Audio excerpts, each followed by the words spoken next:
So I say most people believe there is something dramatically wrong in this country. They're not sure what it is. Got your labor next to your soul, interest slave in endless hole. It's so deep you'll never leave a text on key with no reprieve. Interest banking, future sold, paper money, fuck the gold. Print more money, there's no end, new interest rates thanks to the Fed. Inflation's up, we can't afford to import, source an endless hoard. Funding all this endless war, these are whores I must ignore. Feeling good, yeah that's my price. The system lets me have my vice. Bread and circus feels nice, feeling bad, take this advice.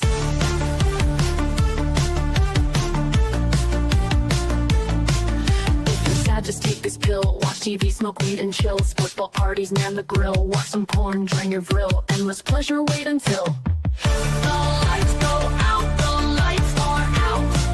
Holy fuck, the lights went out. The lights go out, the lights are out. Holy fuck, the lights went out.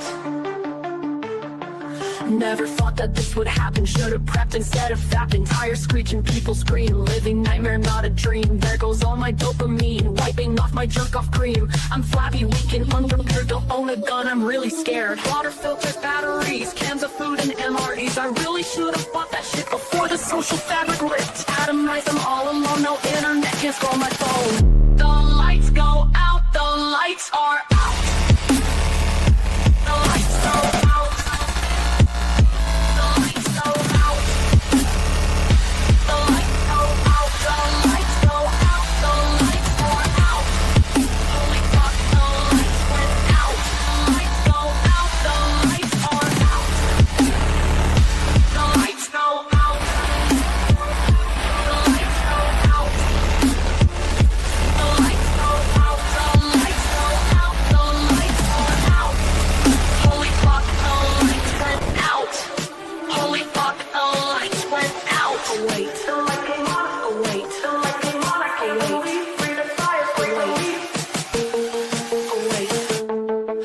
Came on, I can't believe, breathe a sigh of great relief. Boy, I love modernity, endless goon sesh never leave. If you're sad, just take this pill. Watch TV, smoke weed and chill. Football parties, man the grill. Watch some porn, join your grill. Endless pleasure, wait until the lights go out, the lights are out. The lights go out. The lights go out. The lights go out. The lights go out. The lights are out. Holy fuck, the lights went out. The lights go out. The lights are out. Holy fuck, the lights went out. The lights go out. And we are live once again on the Library of Mass Destruction. I am your host, Capitalisimo, and with me, as usual, is Mr. Christopher Sandbatch. How are you doing today, sir? Dude, pretty good. But before we do anything else, I got to tell you the green bracelet story. The green bracelet story. Lay Yeah. it on me. This is now a story time stream. Well, look, this is the cold open, okay? Because I guess I know I feel I had a dream that I've already told this story on the air before. Maybe it was on one of John D's spaces. But okay, so Well, then it has not been committed to any recording that I know of. So. Right, yeah, not that we know of. But the last weekend I was at I went out with Swampus. Y'all should go follow Swampus if you don't follow him. Cool guy. We went out. Treasured mutual. Yeah, and this it lands us in one of the only parts of New Orleans where even I don't go. Okay, like I don't go there. You know. And the reason, you know how the Loas that you talk about all the time? Okay, yeah. Well, yeah, we were at a place called Bar Redux, which is like at the ass crack of nowhere. It's the edge of the city of New Orleans, way out on the edge of the bywater. And it was raining, and we got there. The booty hole of America. Literally, we got there at like 2:00 in the morning. Anyway, we're standing outside.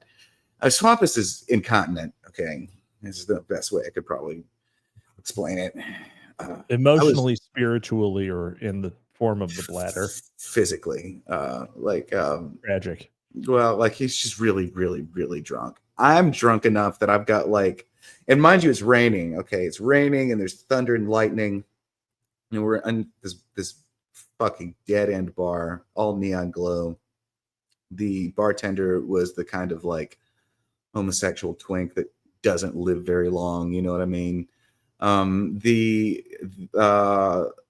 we stumble out at the, and like we're too drunk to drive. It's probably like 10 blocks to Swampy's house, but we're no way we're driving. It's just like, it's not like afraid of cops. It's like you'll crash the car into something, Right. But the while we're standing outside the bar, this woman, this apparitive woman, I don't know, she like appeared, and like as she said something to Swampus, and as she said something to him, she slipped a bracelet on his wrist. Oh no. Yeah, it was a blue one. A spell has been cast upon him.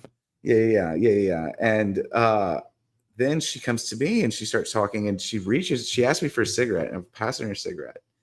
And as I reach out my hand to give her a cigarette, okay, she grabs my hand and tries to do the same thing with me.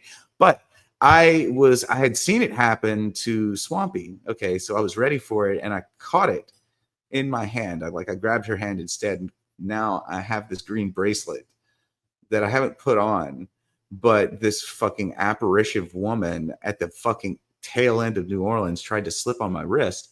And like when I say like this is that part of town, it's that it's that part of town, Yeah. Okay. And so has Swampus begun to hear the voices yet, or what's he doesn't up? Well, I don't know what the hell is. I have it. I literally have it because like I've touched it. So there's no telling what it's. She wouldn't tell me anything about it. I kept asking her over and over. I'm like, how do you feel about Jesus? And she would not answer. It was it was very strange. You gotta burn that shit.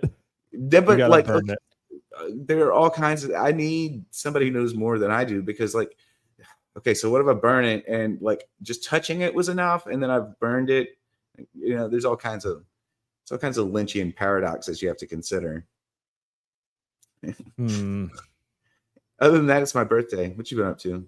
Happy birthday. Yeah. I've been hard at work all day, and I just got out of the sweltering heat, which is a thing that I experience between my car, my office, and my house. And I can say that it's been a day well worked for me. So I've earned my keep. But unfortunately, that means that since my work day is at an end, my time with Larry Abraham is just beginning. Sex Freakman says this better be good. I put down my staring at a blank wall to be here. That's right. Well, unfortunately, for the last few weeks, Gary hasn't been much better than staring at a blank wall. But I think we're going to be done with Gary tonight. I think we are going to be done with Mr. Gary. Now it's Gary North. Yeah. Larry and OG Gary have finally given up the ghost. I would say that I blame Call It Conspiracy for our losing our place to the OGC's American Spirits show, which you should listen to only in recordings, but should always listen to in recordings. Yeah. So I guess we can hop into it. Sandbatch, I think you need to I mean, you gotta get rid of the bracelet. You can't carry it with you because there's going to be too much temptation to try it on. To put it on. It's sitting. It's actually sitting. I think I posted a picture of it somewhere. Let me see if I can find it. No. I'm not even going to look at a picture of it. No, that's totally safe. Yeah, I'm going to retweet it. Retweeting a picture of your cursed gypsy bracelet. Oh, I can share this. I can share my screen and just show it to anybody who's watching. I don't know how to do that. Oh God. It's like a bunch of Hold on. All right, we're gonna show it. Yeah. Bam. Download. There we go. All right. There is the bracelet. And Honestly looks less suspicious than if it was like made of strings and whatnot. no, I mean, okay, see, like the ones that have the patina on them, those are clay beads. Okay. And then Oh, you can do a lot with clay. and then there's one like the one that's the one up on the top left that just looks like 3 metal beads. That's a crucifix. Oh, Yeah. interesting. Yeah. Interesting what the crucifix is supposed to be. Yeah, that's what I was asking that bitch about, and she would not answer. She didn't have an opinion on Christ, and she's passing out crucifixes. That is a bad sign. She's just really into crucifixion, but only in the pre year of our Lord Roman style of crucifixion, just for criminals. Yeah, and it's how these people appear that's terrifying. And like this one claimed to be local, claimed to be from St. Bernard Parish, which is where Charlie's from. But and like her story, like she'd been around for a while, but like where did this is the part of time where things physically reappear in strange ways. In fact, actually, I think maybe there's somebody took a picture of us that night, and I can't. Someone else? Oh no, here it is. Well, I'm gonna Sandbatch gang stalkers. I'm gonna retweet the bar too, so y'all can see exactly where this happened. Sandbatch gang stalk theater. Yeah. That's what we have. Show that now. Like, look where this bar is. Like, look at it. Okay. All right. We're gonna do it. Image file. Bam. Bam. There we go. Yeah, looks pretty divey. The name of the bar is Bar. That's a problem. That's the type of thing. That's the type of thing where if you eat or drink anything, you can never leave. Yeah, no, it really, and it kind of leans in too hard. But that's like, okay, so that street, that's Poland Avenue, which is like pretty much the very edge of New Orleans. And then like behind me where I'm standing when I took that picture, like there's like, the 2 planes behind me, like X and Y axis behind me. Like on the X axis behind me is a giant abandoned naval intelligence building. And then on the Y axis behind me is the river. Is an abandoned naval intelligence building the same thing as like a former CIA asset where the saying that it's over actually means it's happening even harder now than it did before? No, I mean it's just a huge brutalist structure and it's totally ruined. It got turned into like meth squats and all kinds of shit. Classic. Yeah. Classic meth squats. Look at that place though. Like that is like but when we got in there, Swampus is, of course, he's not from New Orleans and he doesn't actually take any of this shit seriously. He's just like, come on, bro, let's go to Bar Redux. And I'm like, oh fuck, I haven't been to Bar Redux in 13 years. Okay, let's go to Bar Redux. And I got in there and immediately thought, why am I at Bar Redux? Like, Yep. Well, okay. Well, Sandbatch is, you're like Mr. Burns in that episode where he's got all the diseases except it's demons. Yeah. They're all stuck in the doorway. Yeah. And even a moderate change will allow all of them in. Right now you're impervious, but you could get extremely pervious very quickly. Yeah, that's so true. I mean, like, but that's not. I'm not wrong to assume that sounds demonic, am I, Chad? Like, no, you're correct. Like I say something like that to Swampus, and he's just like, "Oh, this fucking hillbilly bullshit." Rah, rah, rah, rah, rah, rah, rah. And like, I'm over here like, what the fuck do I do with this thing? Like, again, I don't think Oswald Art says the gypsy witch watching her dollar store bracelet break to pieces as the power of God envelops Sandbatch thanks to the power of prayer. Groiper. Oh wait, put that one back up. I want to screen cap it. You can. Also, it's recorded, so you could just have just gone back to the VOD and screen capped it then. Too lazy for that. Mm-hmm. Yeah.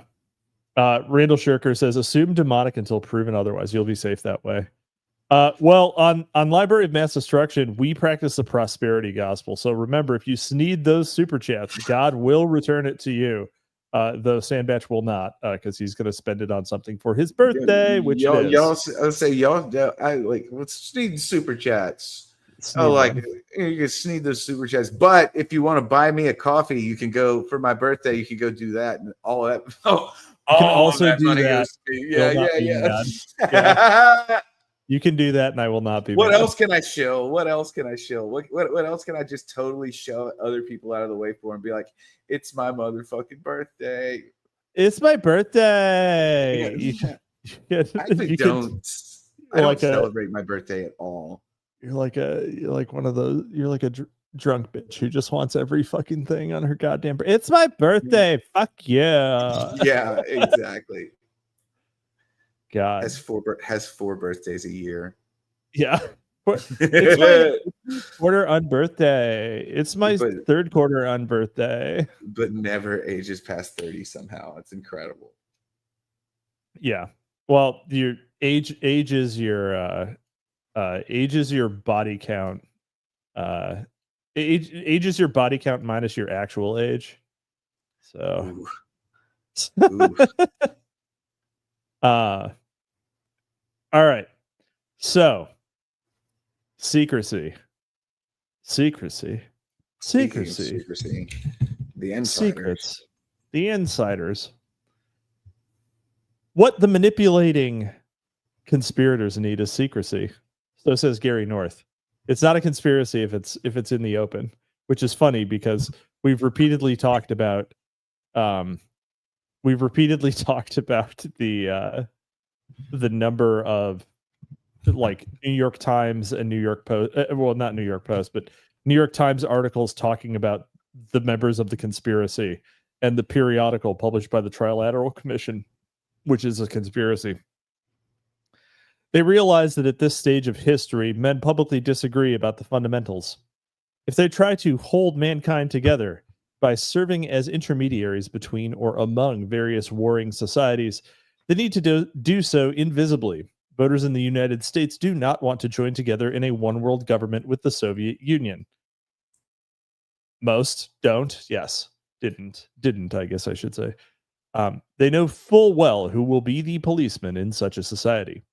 If conspirators by manipulation were to try to persuade the average American voter to allow them to move forward in the creation of such a new world order of ethically unified humanity, they would not gain much cooperation.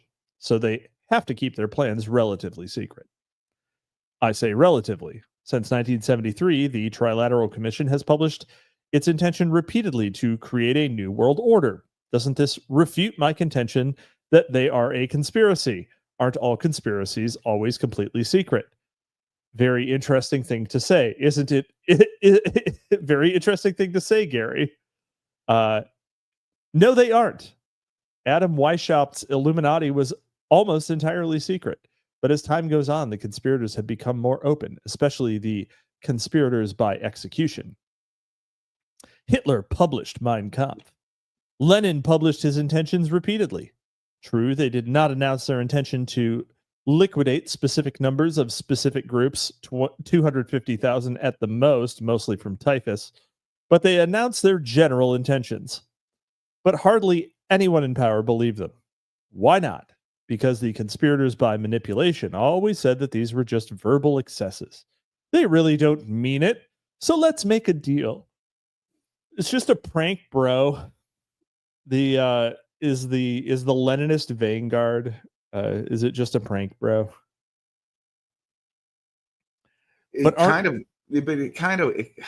Oh man, I like again. He just went straight back to Hitler. There's The genealogy here is so strange. So there's an unbroken line of conspiracies from the Bavarian Illuminati down Through to the Hitler present. and Lenin. Somehow through Hitler and Lenin, which is like in my narrative, that's the only narrative that doesn't go through Hitler or Lenin. You know, it's like, Yeah. oh man. But aren't all conspiracies by manipulation always secret all the time? No, they aren't. They are secret about some things. They were secret about the real intentions of the Federal Reserve System before it was voted into law in 1913. They were secret about the real intentions of the federal income tax before it was voted into law, or people were told that it had been voted into law in 1913. But some of their program has always been public. Their helpful guys image is carefully maintained. Nevertheless, prior to Dan Smoot's Invisible Government, the Council on Foreign Relations kept an incredibly low profile. Let's see. Sex Freakman. I'm going to cite this book whenever I say that Hitler published Mein Kampf. There will be occasions. That's hilarious. According to page 255 of the epilogue of Call It Conspiracy, Hitler published Mein Kampf.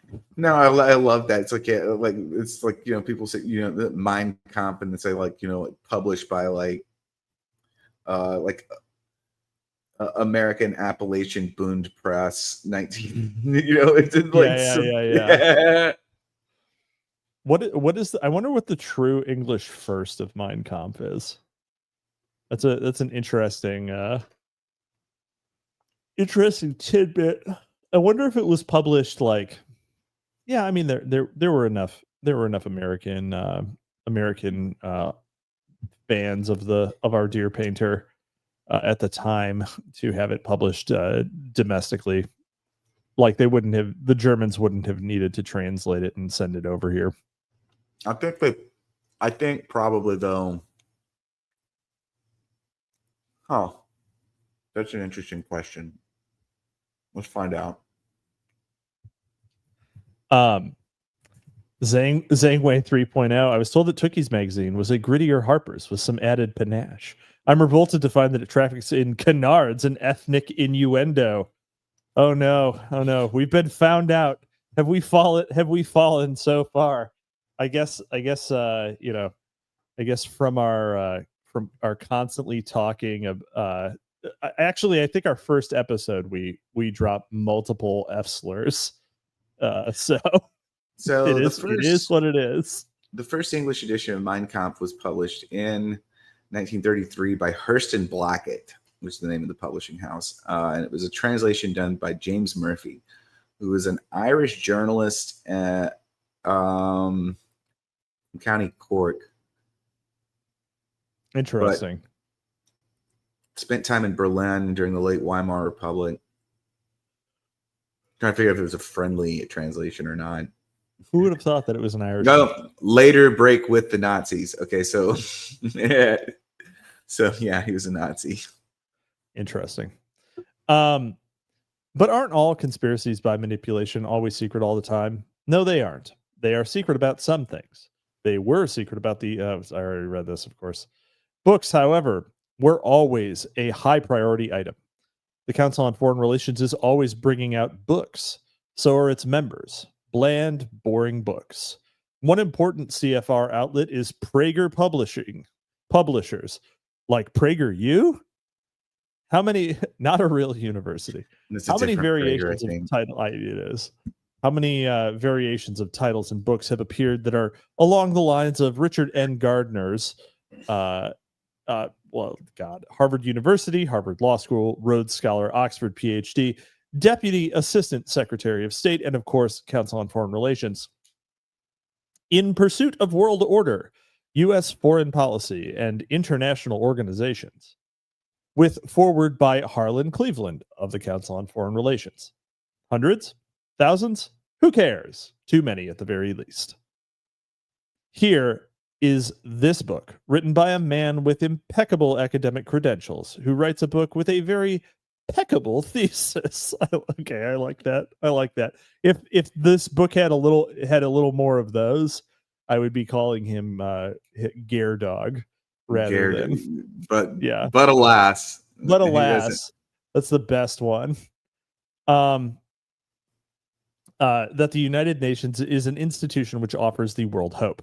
I happen to have bought a used copy, probably for under $1, at some long-forgotten used book sale. It is an autographed copy.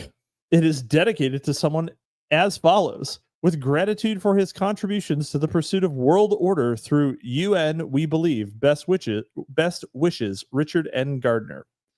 Maybe it's a forgery. Anyway, autographed or not, it still sold for under $1.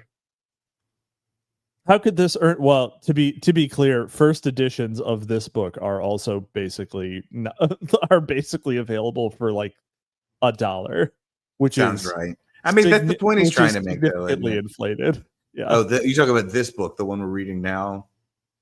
Yes. Well, it just means it sold a lot the first time around. It sure. I mean, did. it's also sort of like we may be the first people who have ever like sort of read it closely and said, and like just to point out how, I use the term history sometimes, and like really this is what I mean. This is what I mean by history. It's like, okay, this is a historical item. It does not really have any bearing on the present anymore.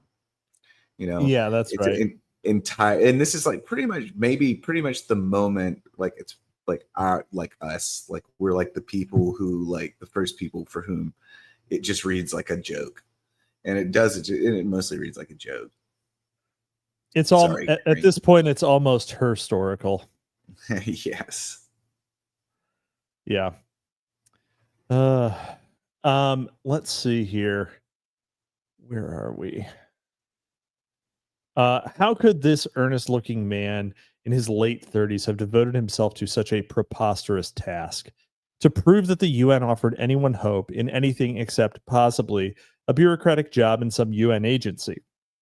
How could Adlai Stevenson, Hubert Humphrey, Henry Cabot Lodge, and Senator Jacob K. Javits have all written blurbs for it on the back of the dust jacket? There's only one reasonable conclusion. None of them actually read this pathetic little book with its dry, brief descriptions of endless UN agencies. Not reading through those. UNATCO is one of them. And hopeful chapter titles such as Turning Point in World Trade and Solving the Monetary Dilemma. It took a Rhodes Scholar to write this. This dude, he's taken a full page just to dunk on another book that none of us have ever heard of, which is a little bit of a flex. And actually, the book's getting better as he does this. Yes, it's like finally he picks a side. Finally, something. Books make them look scholarly. Books make them look respectable. Books make them look like a bunch of academics, meaning powerless. Adam Weishaupt, founder of the Illuminati, an important late 18th century secret revolutionary society, recognized the importance of books very early. He laid down guidelines concerning the proper concealment of a secret society. No principle was more important than looking unimportant. Books were part of this cover. Man, how easy is it to run a secret society nowadays? Especially considering that nobody fucking reads. It's gotten a lot easier, right? The great strength of our order lies in its concealment. Let it never appear in any place in its own name, but always covered by another name and another occupation. None is fitter than the 3 lower degrees of Freemasonry. The public is accustomed to it, expects little from it, and therefore takes little notice of it. Next to this, the form of a learned or literary society is best suited to our purpose. And had Freemasonry not existed, this cover would have been employed. Would not have been employed. Wait, this cover would have been employed. Oh, yeah. And it may be much more than a cover. It may be a powerful engine in our hands. By establishing reading societies and subscription libraries and taking these under our direction and supplying them through our labors, we may turn the public mind which way we will. A literary society is the most proper form for the introduction of our order into any state where we are yet strangers. Wow. Imagine how much of a fucking pain in the ass media manipulation had to be when you had to get people to read a goddamn book. You know, this meme, the post-literate meme has been going around lately. Yes. And Hold on. You know, I'm like, I told you I'm traveling. but and people like, were never literate at all. well, okay. I mean, what is the era? This is what I always everybody is always screeching about how this is the end of literacy. This is the end of literacy, whatever. I don't know that that's true, but like I think that like we are coming out of an era where like the average man doesn't probably read very much, but like I would point, like when you think about what kind of shit the average man was reading when he was reading, it's this. And this is like basically like what the 80s equivalent of watching a Nick Fuentes stream. So like It totally is. so Yeah. like post literacy doesn't bother me all that much. I'm like, well, the people who can read will still What read. were you using it for? Yeah. You were given the power of the mind, and what are you using it for? I mean, What do women read? Prometheus, What do women read? Prometheus stole fire from the gods and gave it to man, and you used it to write "None Dare Call It Conspiracy." Man used fire to jack off all day. Oh man, that is the problem. Today, colleges and universities have taken the place of reading societies. So have literary reviews and book review services. Ooh, Tookie's Mag mentioned. We don't review books anymore, fellas. So that lazy is that no longer part of the service? No, we definitely do it. We're still gonna do FedBook. We're still gonna do it. I swear to God. I thought you did it like 3 days ago. Nope. That was someone who was dunking on us for not having done it yet. Oh, that's right. Yeah. So have literary reviews and book review services, so that lazy pseudo intellectuals can appear to be well informed without actually having to read fat books. Hey, now that is Tookie's Mag mentioned. That's right. We're being called out, fellas. Discussion groups have replaced the literary society. And the biggest discussion group of all is the Council on Foreign Relations. Oh my God, they are a book club. What have they done? But that was only the beginning, Weishaupt said. In like manner, we must try to obtain an influence in the military academies. This may be of mighty consequence. The printing houses, booksellers' shops, chapters, and in short, all offices which have any effect, either in forming or in managing, or even in directing the mind of man. Painting and engraving are highly worth our care. My God. Oh God. Yeah, no, it's okay. Yes, we've been manipulating media the whole time. Okay, I believe you. I believe it. Here we come. Q is out there. Here we come. We're injecting pornography into your novels. The pornography is the natural form of the novel, actually. But Weishaupt's strategy still holds. First, the military academies and the military. The Commandant of West Point over the last 2 decades has always been a Council on Foreign Relations member. Senior commanders are also CFR members. The CFR sponsored many meetings around the country in 1983 and 1984, as it does every year, meetings that feature Council on Foreign Relations members in the military. These members included a list of ships: Bernard W. Rogers, Supreme Allied Commander, Europe; John W. Vesey, Jr., Chairman, Joint Chiefs of Staff; John A. Wickham, Jr., Chief of Staff, U.S. Army; John T. Chame, Deputy Chief of Staff, Plans and Operation of the U.S. Air Force; Paul F. Gorman, Commander-in-Chief, United States Southern Command, etc. Thanks for adding the etc., Gary. I appreciate it. The most spectacular case is that of General Al Haig, a mediocre West Point student who was a colonel when he joined Henry Kissinger's staff in 1969. 4 years later, he was a 4-star general, skipping the 3rd star lieutenant general completely. He catapulted over 240 other general officers. He later served as Secretary of State under President Reagan. Second, publishing. Every secret agent needs a cover. Every conspiracy also needs a cover, as Weishaupt said. Academic books have, for 2 centuries, been part of the manipulator's cover. But remember North's law of harmless conspiracies. You shouldn't judge a cover by its books. How the turntables. The books may be bland and boring, but their authors are not harmless. Gary, that is the pot calling the kettle black. He's just wobbling on the line of deciding whether or not he's dangerous. He can't really tell. Yeah, exactly. 2 things have recently changed that have forced the manipulators to become more open about part of their activities. First, millions of Americans now know who they are and what they are. It is not impossible for them to hide completely.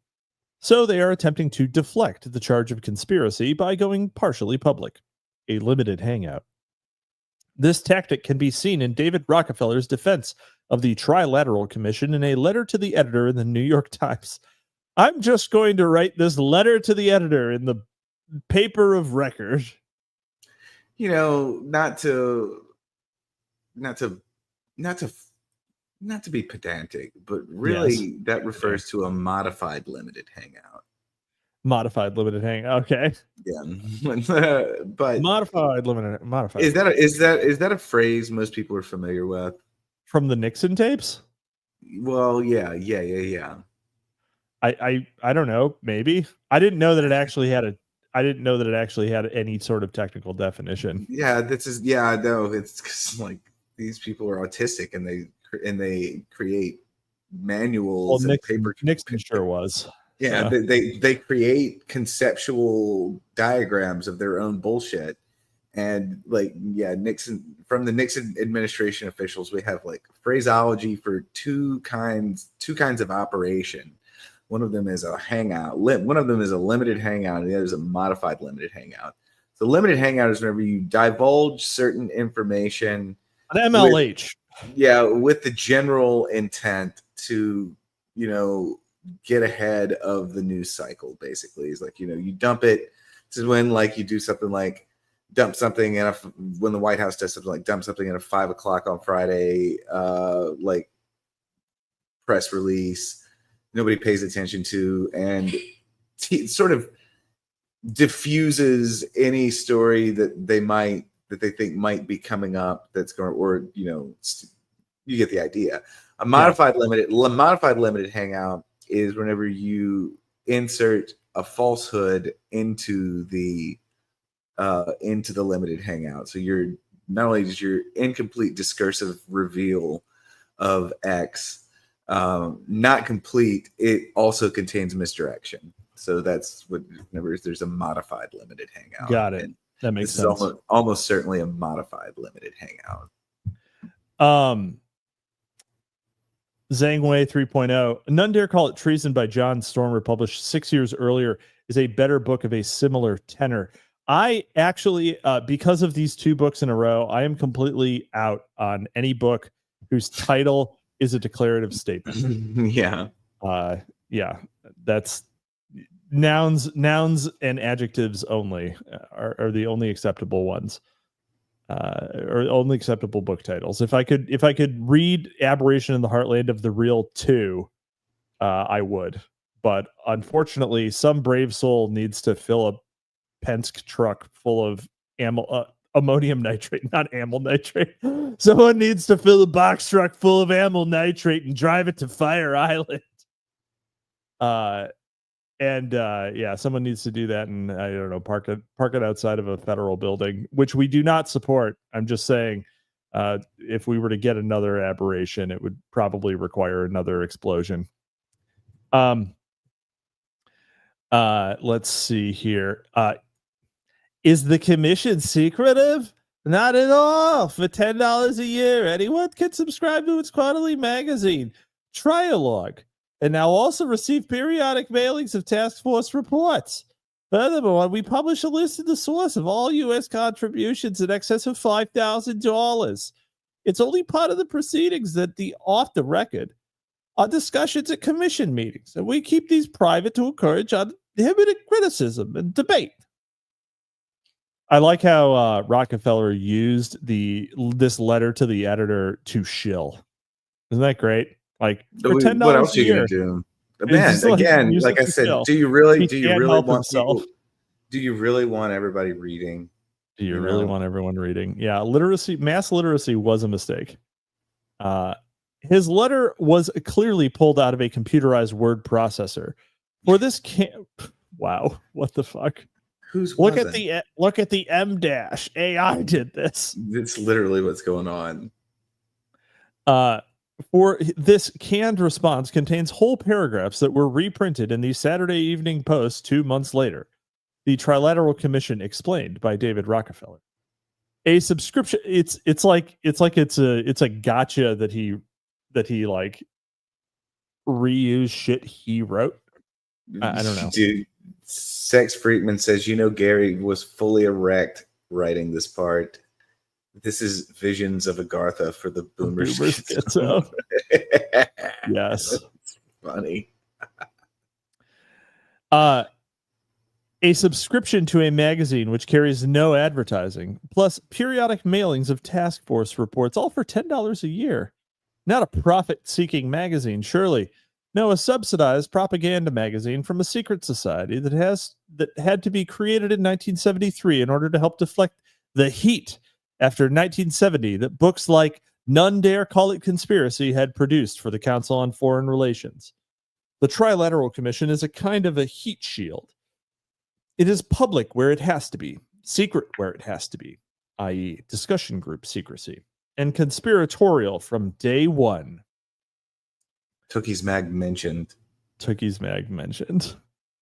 So, well, only what is said in the GC is secret. Yeah. Everything else is public. Second, they are getting much closer to the day of reckoning.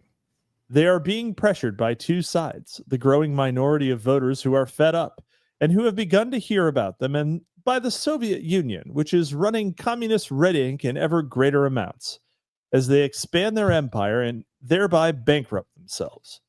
The communists want better and better terms on their deals with the West, and American voters are growing tired of the deals that benefit the Reds and the manipulators and nobody else. In short, the manipulators are running out of time. They are being forced to speed up their timetable. Forces outside their control are increasing. See, even we conspiracy theorists sometimes like to use the forces of history in our arguments. The insiders are on the wrong side of history. What does that even mean? Yeah. The banking crisis is accelerating, and they know it. They are running out of financial baling wire and chewing gum. Wow. Saying that in 1984. Oof. Yeah. They now need to scare the public into allowing them to take charge in order to stave off a national emergency. It doesn't matter which emergency that their policies have created. So they are going public with part of their story. Yeah. Let's see. Sorry, I had to grab the cat. No, yeah, you're fine. I mean, it's funny because like there wasn't another banking crisis in the United States for like 16 years after this was published. Dude, and it was the like, .com bubble. Like, it's like, literally, these guys have never been right. Ever. None of the people who the government's going to run out of baling wire. It's never run out of baling wire. It's never happened. The government is entirely made of baling wire. It's all baling wire. It's baling wire the whole way down. Dude, when I see people that are still like, we're going to run out the debt ceiling, it's like, God, there's still people who think that matters. I look at them like, I don't even know. I'm like, oh, dude, you just think so many things. But imagine getting on that train and so many things. You've got like stuff. You think so many things and they're all wrong. Yeah. Like imagine being wrong about the same thing since 1984 and not once updating your relatively simple priors. Like this is like I mean, imagine not predicting Nixon's landslide victory. Like, and in fact, predicting the opposite. And then, like, sort of just shrugging it off. They kind of got away with that one, They did a little They sneakied around that one, and I'm like, okay, yeah, let's let him play. Let him cook. Bit of a shuck and jive. Yeah. Conspiracy plus what else? The conspirators hope that people will not believe the story that is contained in this book. Secrecy is basic to their plans. That secrecy is fast disappearing thanks to books such as this one. But they still use the tactic of ridiculing all conspiracy theories of history, as we have seen. So they have adopted the tactic of ridiculing everyone who advocates a conspiracy view of history as being infantile. Contrary to what you might think, conspiracy theories can be very sophisticated. They do not simply rely on exposing any particular group of conspirators and then proclaim, "These people did it to us." On the contrary, a serious conspiracy theorist relies heavily on social and economic analysis, especially the analysis of ideas, the climate of opinion. This book certainly does. Yeah. Let me demonstrate what I mean. The public's opinion is changing. Okay, the discourse is ongoing, fellas. People are starting to reject the political ideas that allowed the creation of the conspiratorial system of economic control. Were they now? Will the public now be able to dislodge the power brokers? No. If they believe in the existence of this conspiracy, won't the public reaction against domestic socialism accelerate? No. The opposition thinks so. So does Larry Abraham. Why is this book important? Because the climate of opinion in America is shifting. Ask yourself, what is more important, the shift in the climate of opinion or the new facts that bring the book up to date? If you agree with me about the importance of the widely shared ideas, you will say the shift in the climate of opinion is more important than the new edition. That would be true. Yes, okay, I'll give you that. In other words, it is the big picture that dominates. The shift in opinion of millions of Americans, as well as a growing minority of articulate intellectuals, dark elves, I see, rather than Larry Abraham and his book, or even the earlier book, unless you want to argue that the earlier book was the primary cause of the shift in the climate of opinion, and I don't think Alan and Abraham are arrogant enough to say it, or stupid enough to think it. Wow. Jesus. It's pretty mean, because that argument was actually made at if you recall, that argument was actually made at the opening of this book, at the opening of Call It Conspiracy, that None Dare Call It Conspiracy was critical in causing a broad-based shift. Now, what it did factually do, is enter many of these tropes into the parlance of the right. And I mean, and there's bleed over, of course, because no idea once loosed into the wild ever has any sort of fidelity. Let me put it another way. If some conspirator had put a mafia contract on Abraham and Alan in 1968 and both had been murdered, and if None Dare had never been published, would the shift of opinion still be going on? Almost certainly. Okay. This is like, God damn it. Yeah, I mean, opinions are always shifting. What the fuck does he think? Like, stasis has never been a thing. What is the argument? No, this is one of the things that's really, in their theory of history, stasis is a thing, and that's like, man, like that's, I feel old now. I just turned 36. Society will at some point reach a level of equilibration. Yeah. And dude, okay, this is like that's unbelievable. I think about this so much, and I wonder why. The ride never ends. The ride never ends. And it makes my head hurt. Like, to me, this is like one of the big fucking deals. Like, whenever I look at people and I'm like, yo, your concept of the world model includes, the possibility of perfect stasis, No. Massive problem. Yeah. Yeah. This is an enormous issue. Yeah. Like, what do you do with that? Right? Like, what do you do with someone who thinks that that history can end? What? There Yeah. are two things. You can either exert a lot of energy explaining something, or you can just be like,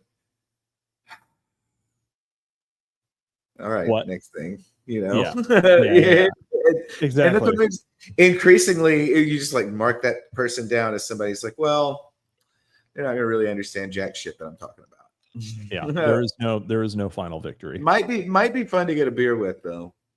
True. Probably not.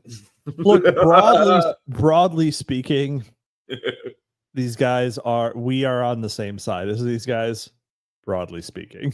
Yeah, that's like, but you know, and I think about that too. Like, okay, like how many, like what?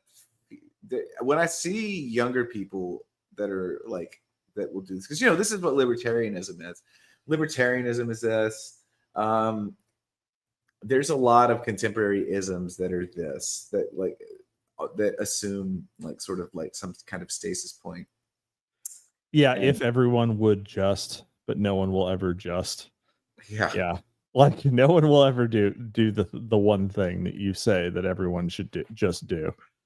So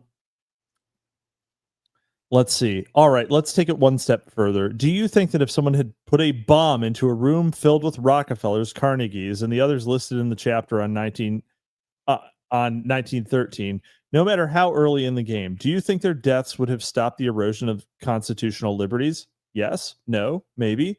I did not say slowed the erosion. I said stopped. I bet you don't believe that a bomb would have stopped it. It's true. That's true. Hypothetically speaking, if I had a time machine and I had a bomb, what room would they have been in so that I could put the bomb in that room? Right. I bet you don't believe that a bomb would have stopped it. Neither does Abraham. Shoot one enemy and another one appears on either side of the conflict. he's just he's at the absolute crescendo of a screed right now. It's kind of impressive. Because it is the struggle, a religious struggle over the acceptable world and life view, the first principles of society, which is central, not the specific conspirators. Or as Abraham might say, it is the script, not the players, which is central. That's true. That's true, but how do you eradicate an idea without eradicating the carriers, which of course includes yourself, for knowing what it is to eradicate? Yes, there are important participants. John D. Rockefeller Jr. was one. J. Pierpont Morgan was another. Colonel E. M. House was one. But if all three had died at age 10, would the fight over the right to interpret the U.S. Constitution not have taken place? Would it have been a slam dunk, to use one of Abraham's beloved basketball analogies, for the good guys? Good old negress Lawrence Abraham. Of course not. So what does this say about conspiracies? Like weeds, they need a field to grow in. The field is a climate of opinion, the same field used by the rulers of any society. Change the ideas and you change the social order. The real conflict is not over money or military hardware or votes. The real conflict is over ideas. Ideas. I've got some ideas. One more question. Some ideas. Ideas. One more question. How widespread does the dominant climate of opinion have to be in order for a ruling elite, and all rulers are part of an elite, to maintain control? Are all rulers part of an elite? That's kind of a question. Are they inherently part of it? What do we mean by an elite? Like, do we mean like a social group that is elite, whether or not they're like wealthy, like an aristocracy? Yeah. Right. Or you have penniless aristocrats who are nonetheless, socially elevated over people who may have more funds. Like, is the ruler inherently an elite? I think probably no. Can you conceive of a situation in which a ruler is not one of the elite? It seems unlikely, but perhaps, like, It seems unlikely, but perhaps not inherently the case. Sounds like a way a lot of theoretical systems work. I think a lot of, I'm just way deep in the logic tonight, but I think a lot of systems actually probably do have a persona model for that situation. Whether or not it ever does exist, or like what, I don't know about that. Yeah. Can't think of any examples off the top of my head. I don't know. Someone like I don't know, like a Genghis Khan is probably not an elite at the beginning. You know, he becomes a leader before he is an elite. I mean, he was like the son of a chief. Through leadership becomes an elite. I don't know. He was but I mean a random but the son of a chief versus the great Khan is not a, like, there were lots of sons of chiefs. You know what I'm saying? Well, yeah, but like I think it's thoroughly elite. It's just then it just scales up infinitely from there to great Khan. And you're definitely like in like a relativistic social. Let's see, like I said, way deep in the theory tonight, but in like a really relativistic social way. Yeah, that's an elite for sure. You know, it's gonna have opportunities. Yeah, it's gonna have opportunities the Tanner's son didn't have. You know. Yeah. Yeah, Mr. Smith can't go to Washington. He just becomes one of the elite. That's how it goes. Let's see here. One more question. How widespread does the dominant climate of opinion have to be in order for a ruling elite to maintain control? Does almost everyone in a society need to share the basic presuppositions of the leaders, or only the literate minority with which writes and speaks in the name of the people, or the party, or the Volk, or the evolutionary forces of history, or God himself? In other words, if a conspiracy gains control of the prestige outlets for ideas, can its members continue to control the lives of the masses? If not, why not? He's literally just talking about culture. Yeah, but he's saying, and this is another thing. He is saying if you intentionally control the direction of something, it's wrong. Right? So if the elites have a certain culture and attempt to instill the values of that culture and in the masses, is that inherently wrong? Right? Even if the masses disagree with it, you know? Now, it might be that the culture of the elites is fake and gay, and you know makes it androgynous and believes various false things, right? And I guess it's always bad to believe a false thing, but right. But he is opposed to the idea of cultural transmission being in any way intentional. But of course, he is doing an intentional transmission of culture through a book. Like, I don't know. Like and to be clear, hypocrisy doesn't bother me. But he's saying that he is saying that he is implying that the act itself is wrong rather than the content of the act. So we might put it this way. If a conspiracy persuades the vast majority of a society to change their opinions and agree with the conspirators, can we legitimately cry foul? Okay, he's answering the question I'm asking. He's asking the question I'm asking. Wouldn't the public debate really eliminate the conspiratorial aspect of the articulate minority? If we answer yes, it was all done in open according to the rules. Then when we talk about a conspiracy, we must be talking about a group that doesn't do it by the rules. What then are the rules, the good and righteous rules of political competition? What are they? Today's leaders played by these rules. Hint, when you think of the rules of the game, think Constitution. See, there we go again. There we go. Like the Constitution does not. Yeah, like so he's deifying the Constitution again. But it's the stasis thing is what it is. That's the root problem there. Well, but like, okay. Also consider that. So he's essentially saying, if people start debating something that was originally astroturfed, and it ends up that there are people who are honestly pursuing both sides of a debate that arose through AstroTurf, right? Yeah. Then is that okay? Is the fact that it started with AstroTurf, does that invalidate the entire thing? What do you think? Yeah, I would lean towards yes. I would lean towards no. I would lean towards obviously no. Because like all idea, like what is something that is organic, right? What is something that is organic? Everything, like there are ops, right? Yeah, exactly. Everything is even ops are organic. Yeah, even ops are organic. It's just that like you call it an op because you can identify the people who are putting out the information. Yeah. Right? Like that is the op. Like it can be an op it's like an op from our guys. It could be an op from their guys. It could be an op from a third party on a fourth party.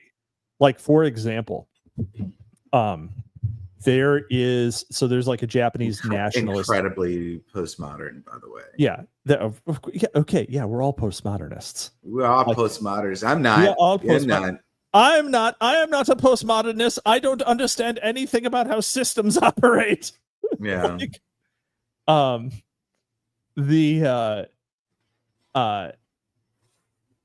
There is a Japanese political group called Sanseito, and that is called I think the literal translation is political participation party, and they are broadly right wing. They're extremely against immigration. The group that they are most upset by are the Kurds, right? And there are definitely boomer con people in Sanseito, and they will say, there's like a Kurdish operation to get get more Kurds into the country. And it's like, how did these Kurds get so much secret subaltern power in our government? Where the fuck all these Kurds come from? Yeah. And of course the answer is it wasn't the Kurds. Like the Kurds are a weapon, right? Yeah. But the Japanese are so culturally isolated. Like they're incredibly isolated culturally. They don't have the level of it's like yeah, there are Turks entering, there are Pakistanis entering the UK. There are Turks entering Germany. There are Algerians entering France, right? There are 1 million Central Americans and Haitians entering the United States, and Somalis and various people from all over, just as long as they're not American or white, I guess. And like, so the fact that they are focused on the Kurds it just makes it obvious that this is that there's a little bit of an op, and there's a little bit of a people falling for an op over there, right? Because we can see the shape of the thing from the distance that we have. So, but I guess the question at that point is, so is that debate entirely invalidated? Like, are they dumb to be worried about a bunch of Kurds entering the country and like crashing trucks all the time and like committing theft, right? Like they should be worried about that, right? Just like we should be worried about random people entering the country and committing crimes, or just being here without permission. So it doesn't matter if it's an op, basically. In the same way, you have the op in favor of letting every single person into the United States, right? And there are multiple ops actually in favor of that. You have like the libertarian op, which is either, borders are inherently statist and therefore invalid. Freedom of movement is a human right. and of course the widgetization of humanity that is the central conceit of all forms of liberalism, which is inherent to libertarianism. Yeah. And the idea that it is good for business to have more people producing more widgets, to buy more widgets, to sell them to the more people who are coming in and more and more and more. And then there are the like purely left-wing ones where, of course, they can get a better life here, and we are not entitled to anything that we have. We should always give and never profit. And oh wow, everything fell apart. How did that happen? I don't know. Maybe I'm being a little uncharitable over on that side, but that's like the people will actually hold these views, and whether they originated from honest or dishonest sources, if the view is held, in fact, does that mean that it's a valid view, even if it's wrong? That I have a much harder time coming up with an answer for. That's too much for me. It's too complicated. Sorry. I mean, I'm not it a philosopher. it was a list of examples. Sorry. Yeah. I gave you a list of ships. Yeah, I got a list of ships. Well, okay. The thing is, if someone honestly holds the view and puts forward the argument, it is not an attempt. It is not a dishonest attempt to manipulate, right? It can be an attempt to manipulate, of course. That's my argument. Are they, can someone put forward the exact same argument, honestly or dishonestly, right? From the exterior, it sounds exactly the same, except the person is being honest, and somehow that makes it better, whether or not the argument is good. Yeah. Or whether or not their objectives would have good results, right? Yeah. It's almost like the motivations of the person ought to be irrelevant, and that the whole conspiracy thing is actually just a superposition that says it's a thing I disapprove of, and that you should therefore inherently reject. It's a politicization, is what it is. It's politicization. Which is one of the because I'm always tracking what I call the criteria for crisis. This is actually really kind of formal history. Okay. But there's like 4 processes that are used to sort of characterize modernity, and they're like politicization, temporalization, democratization, and can never remember what the other one is. I always only ever get 3 of the 4. But what you're talking about it's an example of politicization, which is this is like conditions in modern information systems, Yeah. Huh. Okay. To write Abraham's book off as just another conspiracy thesis is to miss the whole point. Sure, he argues that the conspiracy is powerful, but he knows that the key to stopping the conspiracy is above all educational. That is why he and Allen wrote the first edition. Who the fuck is Gary Allen? If it were simply a matter of personal power, a few bombs would do the job. Based. If it were, I'm going to reread that one. If it were simply a matter of personal power, a few bombs would do the job. Neither side believes in the power of bombs as such. What distinguished Lenin from 2 generations of suicidal Russian revolutionaries was that Lenin believed in centralized party discipline. Newspaper articles, tracts, books, and bombs, probably in that order. Bombs were in last place, as the October Revolution proved in 1917. He captured Russia virtually without firing a shot. How could he have done it? Because the Russian rulers, like the Russian people, had lost faith in the moral and intellectual foundations of old Russia. It does kind of seem like societies just lay down and die when it comes to be their time. Also, the Tsar had a massive centralized bureaucracy, all ready and waiting to be captured. Yeah. Also, didn't we go through a whole thing in the first book about how Lenin was entirely funded by the Rockefellers, and the Russian Revolution was like just 100% bankrolled by insiders? Like, didn't we have a big chapter on that? I'm pretty sure we did. Yeah, So, yeah. Did he read? Did Gary North read that book? Maybe he didn't. So, Nobody reads the book. Yeah. Can you imagine reading this whole book? Yeah, I can imagine it. I can imagine it. I'm on the record as having done it. Technically speaking, we did finish the book itself.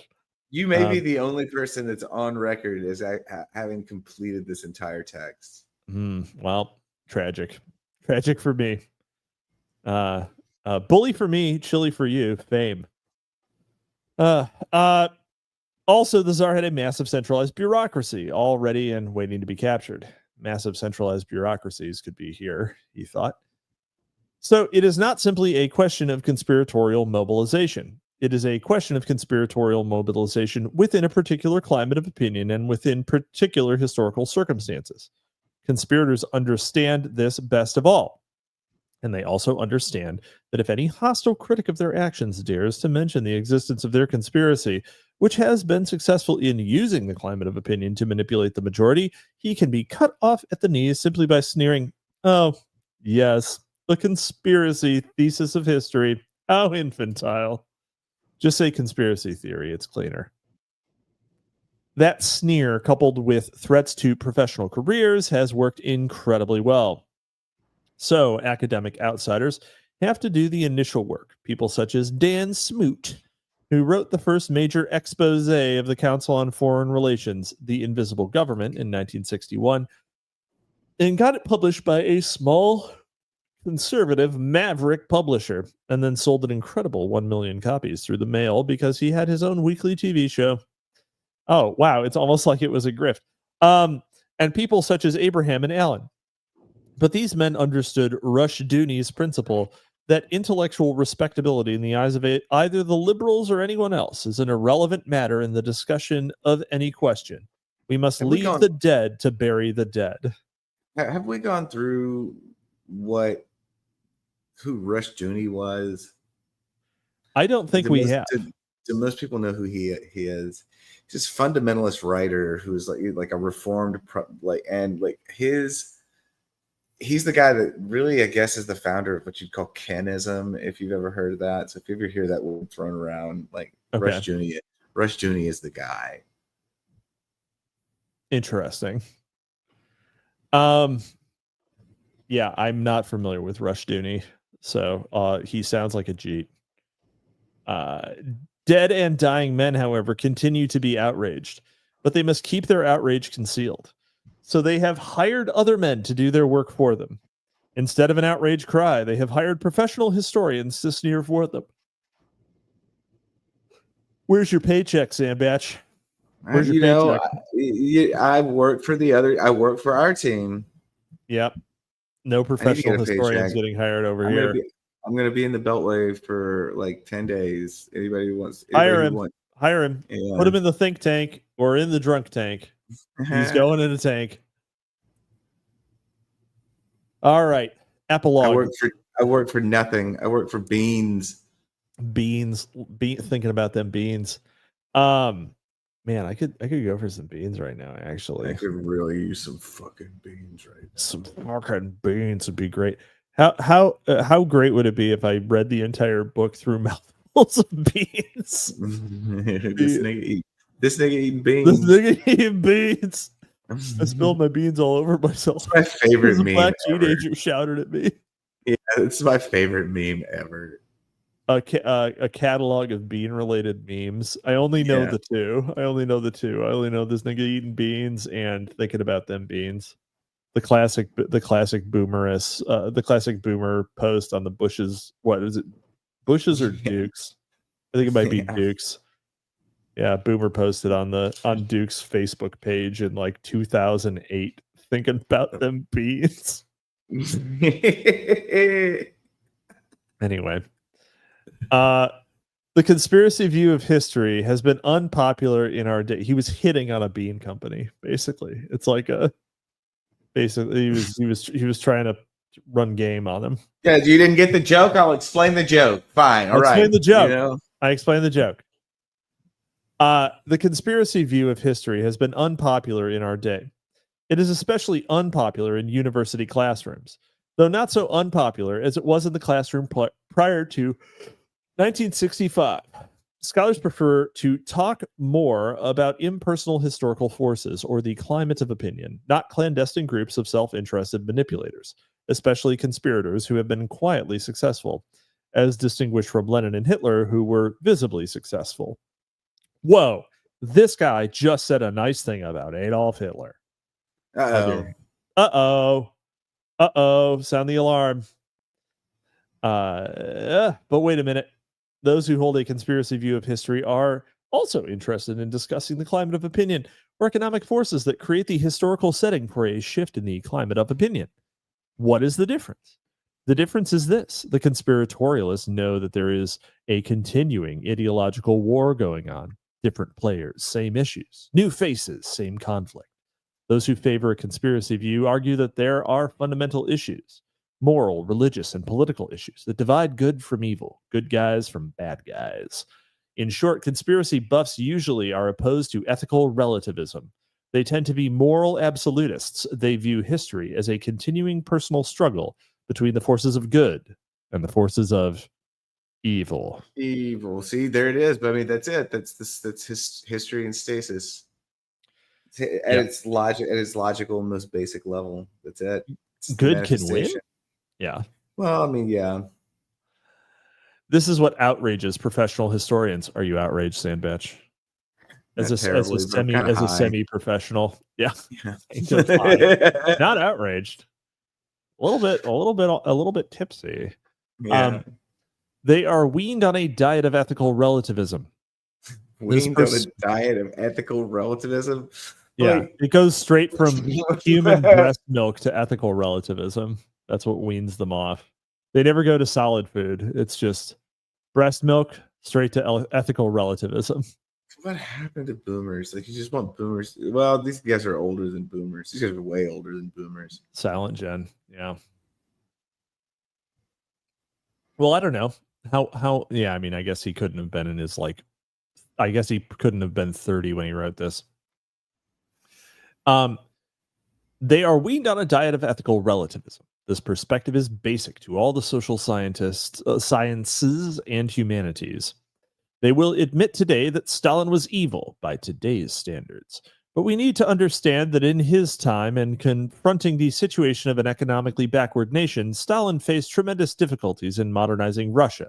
So measures that we now regard as extreme had to be imposed, blah, blah, blah, yada, yada, yada. On the other hand, Hitler was absolutely evil. Goodbye, relativism, or so it initially appears. Don't push them on why it is more evil to slaughter Jews than kulak peasants. Ooh, now we are getting spicy, I see. Yeah, now we're tearing, I see. Holodomor mentioned. Holodomor. Hello. Holodomor. Hello, Demore. Sorry to our Russian friends out there. Don't push them on why. They get evasive. Why? Because their bottom line on political morality is pure pragmatism. The basis of their absolute opposition to Hitler boils down to this. Stalin, Churchill, and FDR beat Hitler. In short, Hitler was a loser. He was a conspirator who got caught. You see, son, you know what Hitler did wrong? He lost. That's what he did. Yeah. Hey, Coop. Yeah, oh my God. I wasn't even trying to. I wasn't even. Hey, Coop. I've been reading this book. It's called Mein Kampf. Yeah. Something about a struggle. He had some pretty good ideas, you know, Coop. Yeah. I need you to read the rest of this book and then translate the speeches. We're going to publish it, Coop. We're going to publish it with Antelope Hill. We're going to call it in his own words. Oh, no. Oh, my God. Because their bottom line on political morality is pure pragmatism. Hitler fucking lost. He was a conspirator who got caught before he had consolidated his power. Herein lies his offense. To use language from another discipline, he went for an inside straight and missed. I don't understand that. This is a terrible example because all sorts of people who who are fucking losers, like, get lionized. People who lose get lionized all the goddamn time. That's true. Like, Happens with remarkable intensity too. yeah, remarkable, right? It's not, just being victorious is insufficient. I think, there's probably more forgotten people who just barely won than people who've lost spectacularly, you know? Yeah. Also, holy shit, if we are talking about like climates of opinion and manipulating narratives, how the fuck are we leaving World War II at this? Like, I mean, you know, maybe you guys aren't ready for it, but your kids are gonna love it. I don't know. I don't know where we're at, but like, if that's the fucking analysis, sorry, Gary. But there was a period before the war when he looked as though he would be successful. In this period, you will never be told in any university classroom, some very powerful and influential Americans were sending him money. The same sorts of people who sent Lenin money. The same sorts of people who got Franklin Roosevelt elected. People on Wall Street. People who are named in the book you've just finished reading. Want to become unemployable with any university in the U.S.? Already been there. Thanks, Gary. Then write Wall Street and the Bolshevik Revolution and have it published by Arlington House, the conservative publishing company. Write Wall Street and FDR. Have Arlington House publish that too. Then go the whole 9 yards. Write Wall Street and the Rise of Hitler. Even Arlington House won't touch that one. Get Gary Allen to publish it. Of course, Gary Allen was dead by the time this was published. Oh, man. That, of course, is what Anthony Sutton did, but he was already unemployable in high-level academia. He was a judicious and remarkable scholar who wrote himself out of an academic career, despite, possibly because of, the erudition of his performance in Western technology and Soviet economic development. 3 volumes, the Hoover Institution Press, which shows that 95% of all Soviet technology has been imported from or stolen from the West. Because of what he discovered when writing this study, he then concluded the Soviet Union must have purchased most of its military technology from the West too. But dude, there's a lot of people that believe that, by the way. There are this one gets quoted all the time. Yeah. But he then made the mistake of publishing his conclusion along with the evidence in a popular form through a conservative publishing house, National Suicide. He demonstrated beyond any shadow of a doubt that profit-seeking U.S. firms have gotten rich by selling the Soviet Union the military technology that alone makes them a credible threat to the West. So he got fired. I guess one doesn't voice such embarrassing conclusions to the conservative rabble if one is on the staff of the Hoover Institution, a respectable conservative establishment think tank. Amazingly, Harvard University's distinguished historian and Sovietologist Richard Pipes, Dick Pipes, this guy's name was Dick Pipes. This dude's name was Dick Pipes. They do not make historians like they used to. Yeah. You used to have dick pipes, and now all you have is Sandbatches. Yeah, you never. Damn. Damn. The good one. Has acknowledged in his recent book, Survival is Not Enough, that Sutton's thesis regarding the Western origins of Soviet technology is essentially correct, and also admits in a footnote that the academic world has deliberately ignored Sutton's 3-volume work because his conclusions embarrass them. This admission came about a dozen years too late for Sutton's career. Womp womp. That is how to talk to your friends who believe in conspiracy theories. I'm sorry, you were right the whole time. Right, yeah. Well then, why not blow the whole career deal for Dick Pipes? Once blown, Sutton really took the plunge. Wait a minute.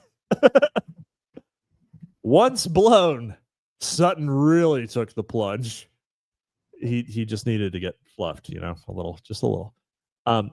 with a continuing multi-volume series on The Order, which Sutton believes, though has not yet proved, is an international conspiracy. Its one visible manifestation is in the U.S., as far as the evidence now indicates, is Skull and Bones, Yale's ancient secret society, which Vice President Bush, the Council on Foreign Relations, resigned, and William F. Buckley Jr., CIA, belonged to. This thesis was too much even for Gary Allen. Sutton got a newsletter publisher, Research Publications, to handle it. Think of the challenge. You too can become Gary Allen's Gary Allen. He did it. Fringe City. And yet, volume by volume, the series gets better, weirder, and more interesting. Abraham thinks so too. What it is actually starting to get a little spicy. Okay. Yeah, I mean, okay. How many pages are there? How many pages are left in this book? 30. Oh my God! This is why I'm not talking much. By the way, thanks for doing the needful. By the way, Sutton, because why don't we just okay. Think about how plausible this may or may not be, Sandbatch. Okay, like do you think it's implausible that the Russians took most of their technology from the U.S. or the West, maybe generally? Depends. Okay. So it's going to depend really specifically on sectors, such that so sector dependent that it kind of makes the original question not really the answer is yes, possibly they could have, but it's not even all that interesting of a question. Okay. All right. Yeah, you know what I mean? Sure. What about China? China gets a lot of shit from just stealing our intellectual property. Well, that's what this is. Yeah. So, same thing. Oh, the allegations with the Russians is always that, Khrushchev would when he would be we would always send them diplomatic gifts. One of the things we did for Khrushchev is we kept him in constant supply of clear Coca-Cola. So Coca-Cola that hadn't been colorized, so he could drink it and appear to be drinking water. Amazing. We did all. So I don't think Coca-Cola is just clear. No, it is. There's no fucking way. Yeah, it's totally clear. There's no fucking way. Why would they? No. Okay, then why didn't they make crystal clear Coca-Cola in the 90s when crystal clear Pepsi came out and tasted super fucking weird? Because that crystal clear Pepsi is a different. That crystal clear, yeah, they would have, but I don't know. But it's clear. Bullshit. Don't believe you. No, this is my line in the sand. I don't believe that uncolored Coca-Cola is actually clear. FBI informant says, "Oh, it's my gay dad's birthday." Wow, Sandbatch! I didn't know you had any kids or that you were gay. But I assume he is talking about you. It's not possible that it could be anyone else's birthday as well. All right. What is my point? Simple. Any graduate student or untenured scholar who starts writing articles demonstrating how self-interested groups have captured America's liberal, democratic, and progressive institutions and still control these institutions will find himself isolated and ultimately unemployed. If he is incorrect about these details... Wait a second. Hold on. If he is incorrect about the details of his thesis, he will be easily dismissed as a crank, and I do mean dismissed. If he is correct and his case starts getting a hearing, those who set the climate of opinion need only to make a few discreet phone calls or publish a devastating review or two in prestige academic journals. Such things as existing conspiracies that are successfully misleading the people are simply not supposed to be mentioned by prudent scholars. Heads, he loses. Tails, he loses. Right or wrong about the conspiracy, he loses. Yeah. Conspiratorial history is dumb, though. I mean, he's not wrong about that, but I don't doubt. I mean, obviously, it would be retarded to assert that those groups do not exist. You can totally do conspiratorial history in the academy. You can even actually do great men history in the academy. It's just you're not going to job. Well, I mean, but that's literally what they. Yeah, I mean, okay. But that's literally what he's saying. Mhm. Like, obviously, Yeah. you can do it. I could do this really cool trick. Well, I was exactly like one time. measuring him by degree. I'm like, to what degree is this true? And I'm like, yeah, it's pretty true. Well, All right. A crucial alliance. People with PhDs are not stupid people. Narrow-visioned, perhaps, but not stupid. They respond to sticks. They also respond to carrots. Carrots have been available. A cozy relationship has grown up between public-spirited foundations, Rockefeller, Ford, Carnegie, etc., Gates, perhaps, and departments of history and social science at major graduate schools. That relationship is marked by the presence of research fellowships. But we are not supposed to think of this arrangement as a form of bribery. No, it's simply the enlightened funding of much-needed scholarship. It's also not bribery. Like, it actually just isn't bribery. They're rewarding people for towing the line. right. And those people actually typically will believe the things. So, Yeah, that's the best thing you can do. Best thing you can do.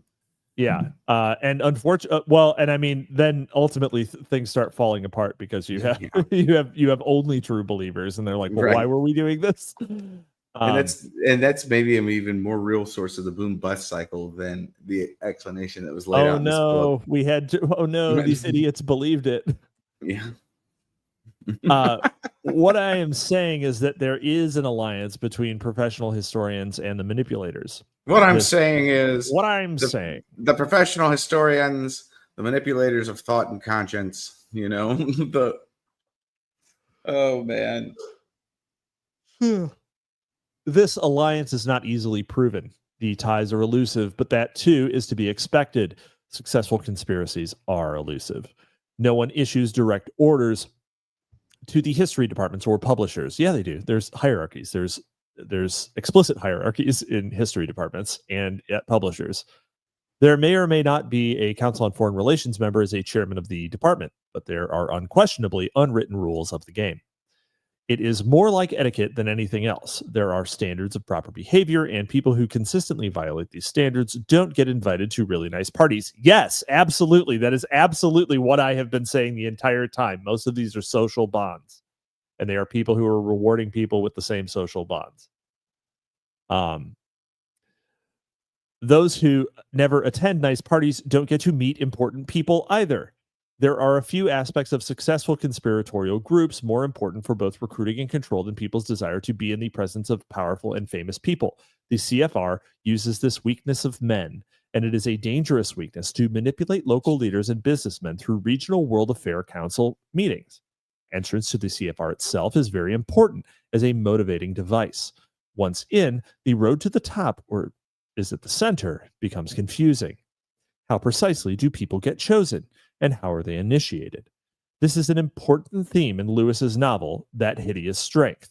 In a little-known but important essay, C.S. Lewis mentioned, in a little-known but important essay, The Inner Ring, Lewis warned young men against the quest for what I call the unholy grail of the inner circle. But young men seldom listen to wise advice. Neither do older men. Okay. This paragraph is great and very true, and also is the most insightful portion of this entire tedious book. It is a club and you are not in it. Like, that is, like, you have to build social connections and reward people who are in your group. Like, that's how you do it. But that's the way. Like,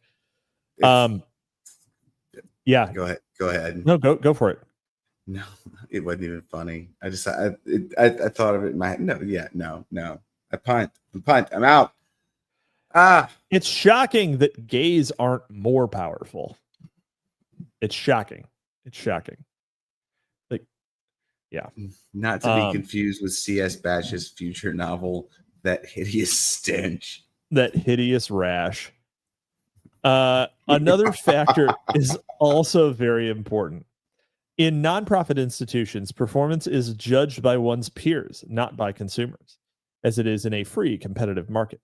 People who work for universities or foundations must please their peers and their immediate superiors.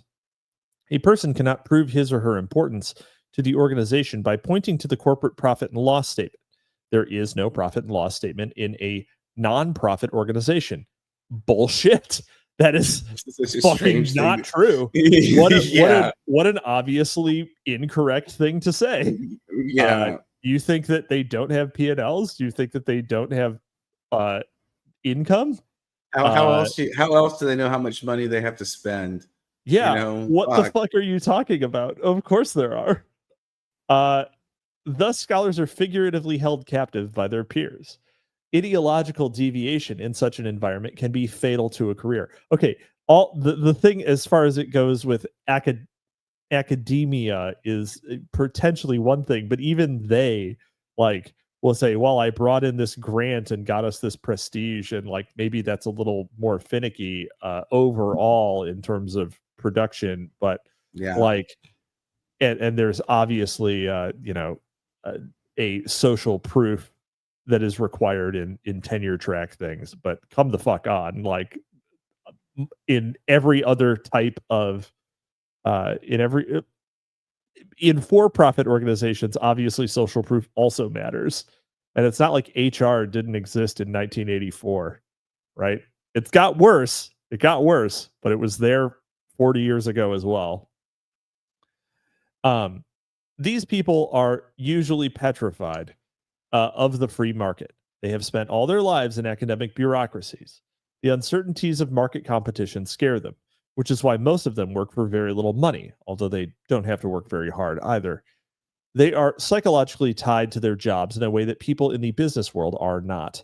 The tighter the job market, and it grew incredibly tight in 1969 and has remained so, the more fearful they are. They can imagine few employment alternatives outside of their nonprofit universe.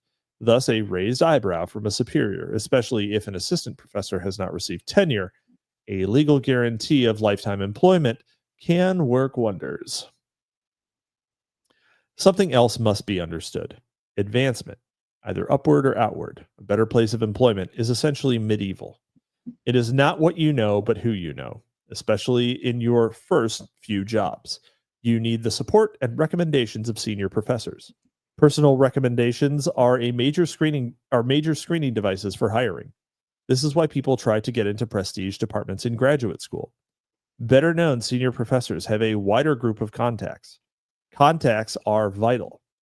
To make it into academic big time in social scientists. I love the wide-eyed wonder with which this is being presented. I really do. No shit. Like, especially since this is material he himself has already gone over several times. Yeah. It's obviously true. Like, look, all right, I'm going to wait till the end of the paragraph. You have to be an absolute genius. The one who has a knack at writing articles for professional journals, or you have to have the right contacts. Few people are geniuses. Thus, contacts are 80% of the game for 80% of the players in the big time competition. Pareto.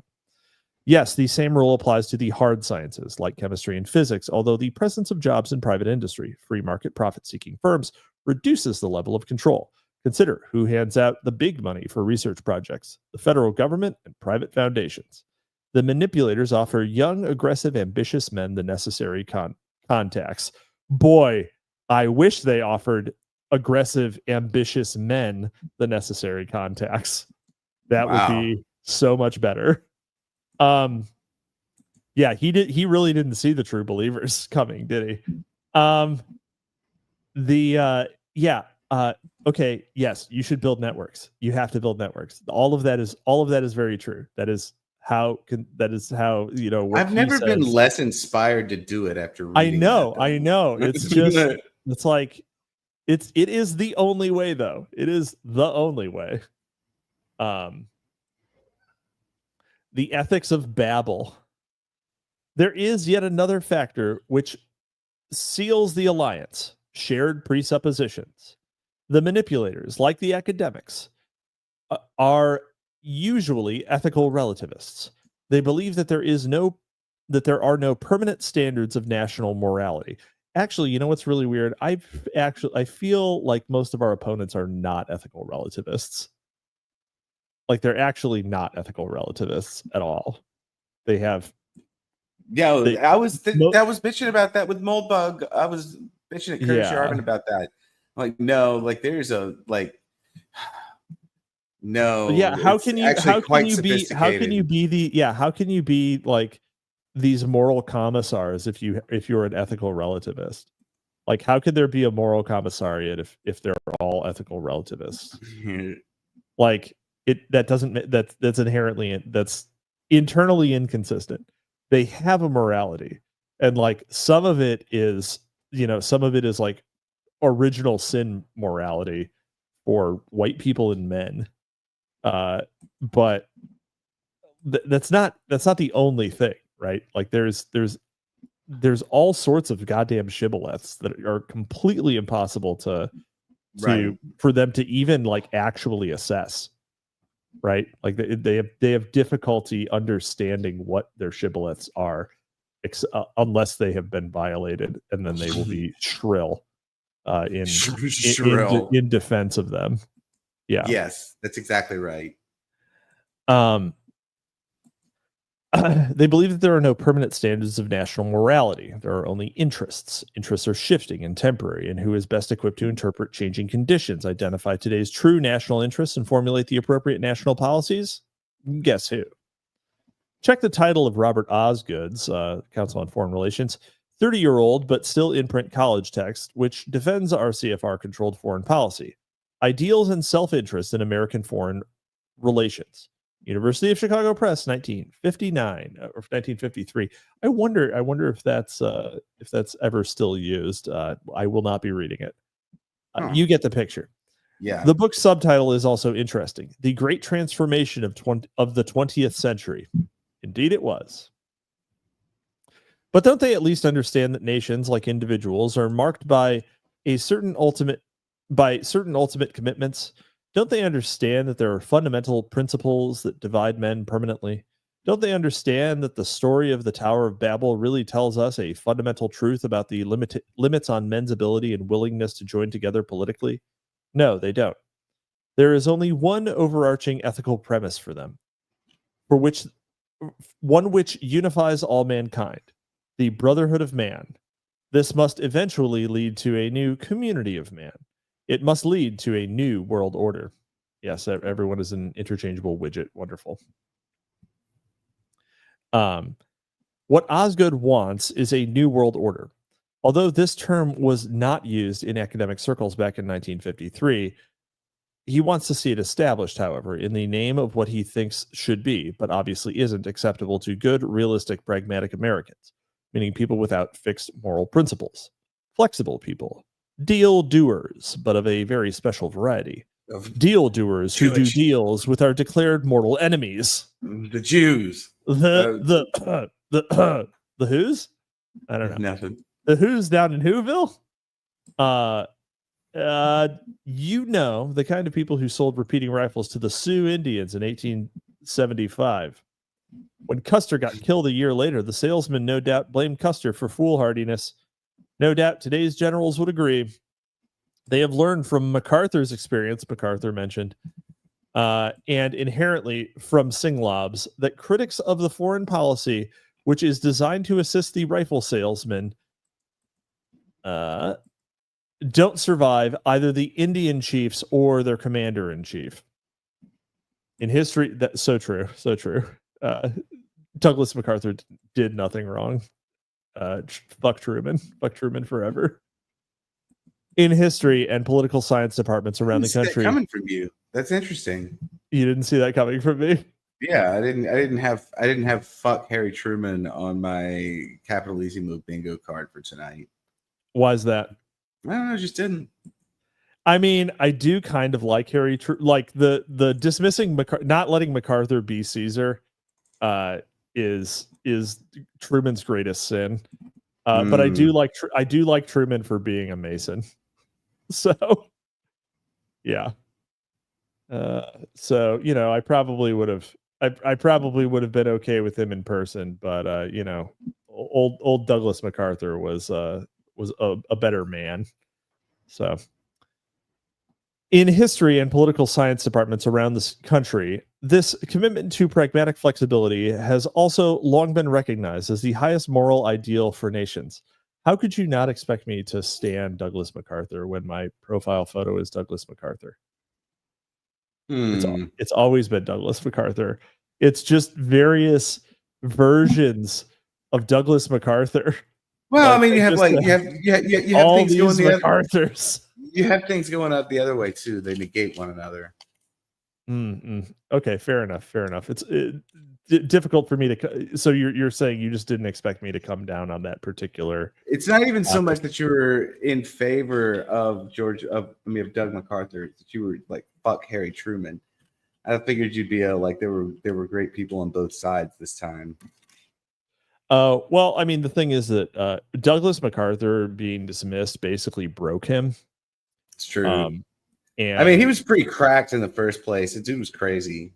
He's the only person to successfully he mind fucked all of Japan.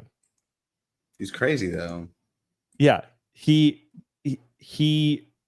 okay, so Douglas MacArthur became the American shogun of all of Japan. He mogged the emperor in like he subtly and perfectly manipulated the Japanese psyche in a way that caused them to become a fundamentally Western country. Now they're running. Okay. Let me say that again. A country that is running the West on emulation, but they are running it very well. It is almost the native programming, but they do have a fundamentally different perspective. I will admit. But that is why they are America's greatest ally, and possibly the one of the only countries that can stem the tide of endless third worldism. But I don't know. We shall see. But that is due to Douglas MacArthur, and he could have saved the rest of East Asia too. I wonder if there's a guy that I have that's like that. Oh yeah, Thomas Jefferson is my guy like that. Fair enough. Like I will go to the ground, go to the ground for him every time, all the way. Yeah. All right. Let's see here. Where the fuck am I? Okay. In history and political science departments around the country, this commitment to pragmatic flexibility has also long been recognized as the highest moral ideal for nations. The manipulators and academics share rhetoric because they share basic principles. Principle number 1, there are no ethical norms that inherently divide the community of man. Principle number 2, don't go out of your way to aid the career of anyone who rejects principle number 1, unless you are trying to work some sort of deal. Ethics without permanent norms. Here is an ethical ideal dear to the hearts of pragmatists, and also to thieves, traders, and other skilled professionals in search of new victims. Osgood writes, idealists must recognize as a basic. Hold on. We're gonna go creepy vizier, right? Idealists must recognize as a basic condition for the realization of the liberal and humane values, the creation of a brotherhood of mankind in which all men, regardless of physiological, social, religious, or political distinctions, will have equal partnership, in which human conflicts will be settled by reason, morality, and law, rather than by physical power, coercion, or violence. The idealist must seek as an integral part of this brotherhood a progressive command over nature, to the extent that every individual may share in the material benefits essential to a full and happy existence on Earth. Wait, hold on. I was right. I was smoking cigarettes. I was lighting a cigarette. Who is that? Osgood. Okay. In short, dig down deep into your wallet, American taxpayer. You owe it to the world. And by the way, you also owe your country to the world. The pursuit of a universal goal may demand the practice of that extreme form of idealism, national altruism, according to which men dedicate themselves to the welfare of other nations and people without regard to their own nation's welfare. But the ultimate form of idealism is national self-sacrifice, which demands the deliberate surrender of one's nation's self-interest for the sake of other nations and peoples, or for the sake of some moral principle, the universal goal. Every ideal demands that nations place some restraints upon egoism and renounce the more extreme forms of self-interest. But the ideal of self-sacrificing must countenance even the surrender of national survival itself. Feed this one world dribble to a generation or two of college students, and you have sown the seeds of surrender within the next generation's educated elite. You have also screened the next generation of college teachers. Well, that is 3 generations of college students since he wrote this, right? We're well into 4, actually. Yeah. The universal goal is the brotherhood of man. You remember the first great demonstration of the brotherhood of man, don't you? Cain killed Abel. Thus, they deny the operating principle of those who hold a conspiracy view of history, namely, that there is a continuing war between good and evil. You know, the Cain and Abel reference is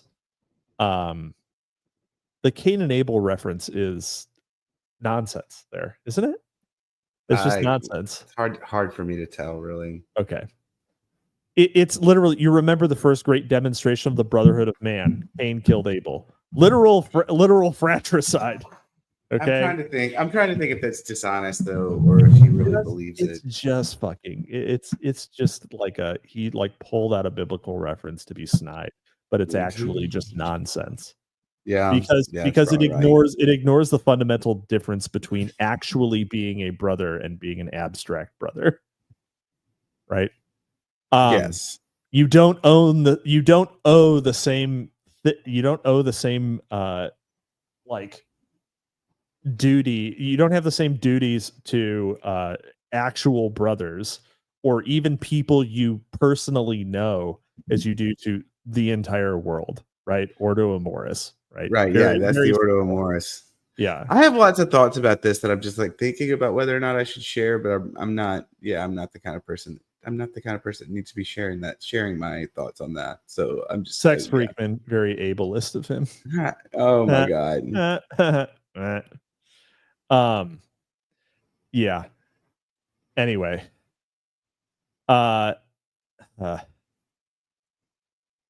Let's see here. Thus, they deny the operating principle of those who hold a conspiracy view of history, namely, that there is a continuing war between good and evil, between good men and bad men, and if you happen to believe in a literal Bible, between good angels and fallen angels, demons. Having denied, you do not need to believe in the literal Bible. You do not need to have a literal interpretation of the Bible to believe in angels and demons. Catholics believe in angels and demons and do not have a literal interpretation of the Bible. But I think Catholics do have a literal interpretation of the Bible, at least officially. But I agree with you. They do not have an official. They do not have an officially literal interpretation of the Bible. I don't really understand what literalism is, though. I agree with you. In point of fact. There's maybe.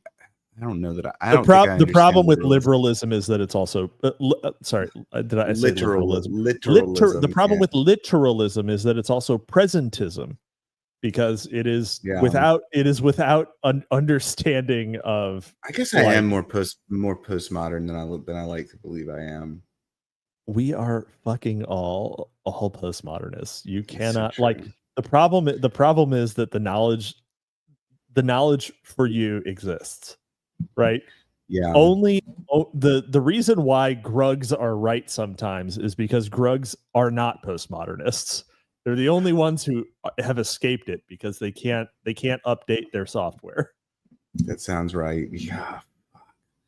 You know, that was one of the nicest things that ever got said to me was that I seemed like somebody who hadn't gotten a software update since the 19th century.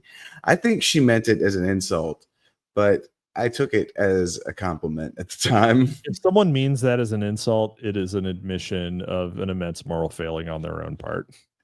Yeah. Yeah. Uh, Let's see here. Let's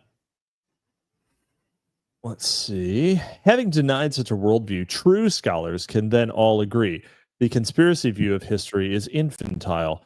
They can all applaud David Rockefeller's letter to the editor to the New York Times, which begins, I never cease to be amazed that all those few among us who spot a conspiracy under every rock, a cabal in every corner. And we all know who conspiracy theorists are. They are people who might dare to disagree with David's unbiased conclusion in his letter. My point is that it's far from being a coterie of international conspirators with designs on covertly conquering the world. The Trilateral Commission is in reality a group of concerned citizens interested in identifying and clarifying problems facing the world and in fostering a greater understanding and cooperation among international allies. This sounds like a public relations bulletin from the League of Women Voters. Would you deposit your life savings in a bank whose president writes like this? Concerned citizens, clarifying problems, greater understanding.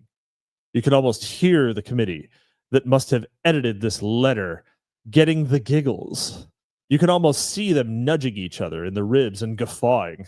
That ought to silence the rubes, somebody blurts out. Yes, it ought to. The rubes who regularly read and believe in the New York Times. Based. The anti-conspiratorial perspective of modern academic historians obviously works to the advantage of conspirators. Let's face it, if voters believe in manipulators, it is much more likely that they will become alert to the ways by which the conspirators are manipulating the public. This ill-informed rabble might take steps to reduce their vulnerability to the manipulators. Clearly, outraged, rabble-rousing voters can fight a self-interested group of monopoly seekers a lot easier than they can fight the forces of production or the Volk.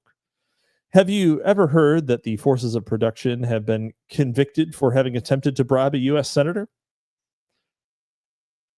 Well, have you, Christopher Sandbatch? No, you haven't. And you're gone. He's gone. He died. Mavericks. Nevertheless. Oh no, I'm here. Oh, I was muted. Oh my God. That means you're gone. That means if you muted, you dead. Yeah. Well, have the forces of production ever been convicted for having attempted to bribe a U.S. senator? I ask you. Yeah. Let's see here. What page am I even on? Let's see here. I'm just trying to see how long this actually is. Oh, like we're desperately close. Finishing the whole thing? Yeah. Oh, emphasis on desperate, disemphasis on close. We are going to do it tonight, even if we run a little long, because it's going to be long by not that long. Okay. Wow. Great active vocabulary on this guy. Well, that's why. But it's why one of the reasons I've been letting you talk. I'm like, we got to get this over with. I know. All right. Mavericks. Nevertheless, from time to time, a certain scholar breaks loose and publishes a book which demonstrates the power and influence of conspiracies in history.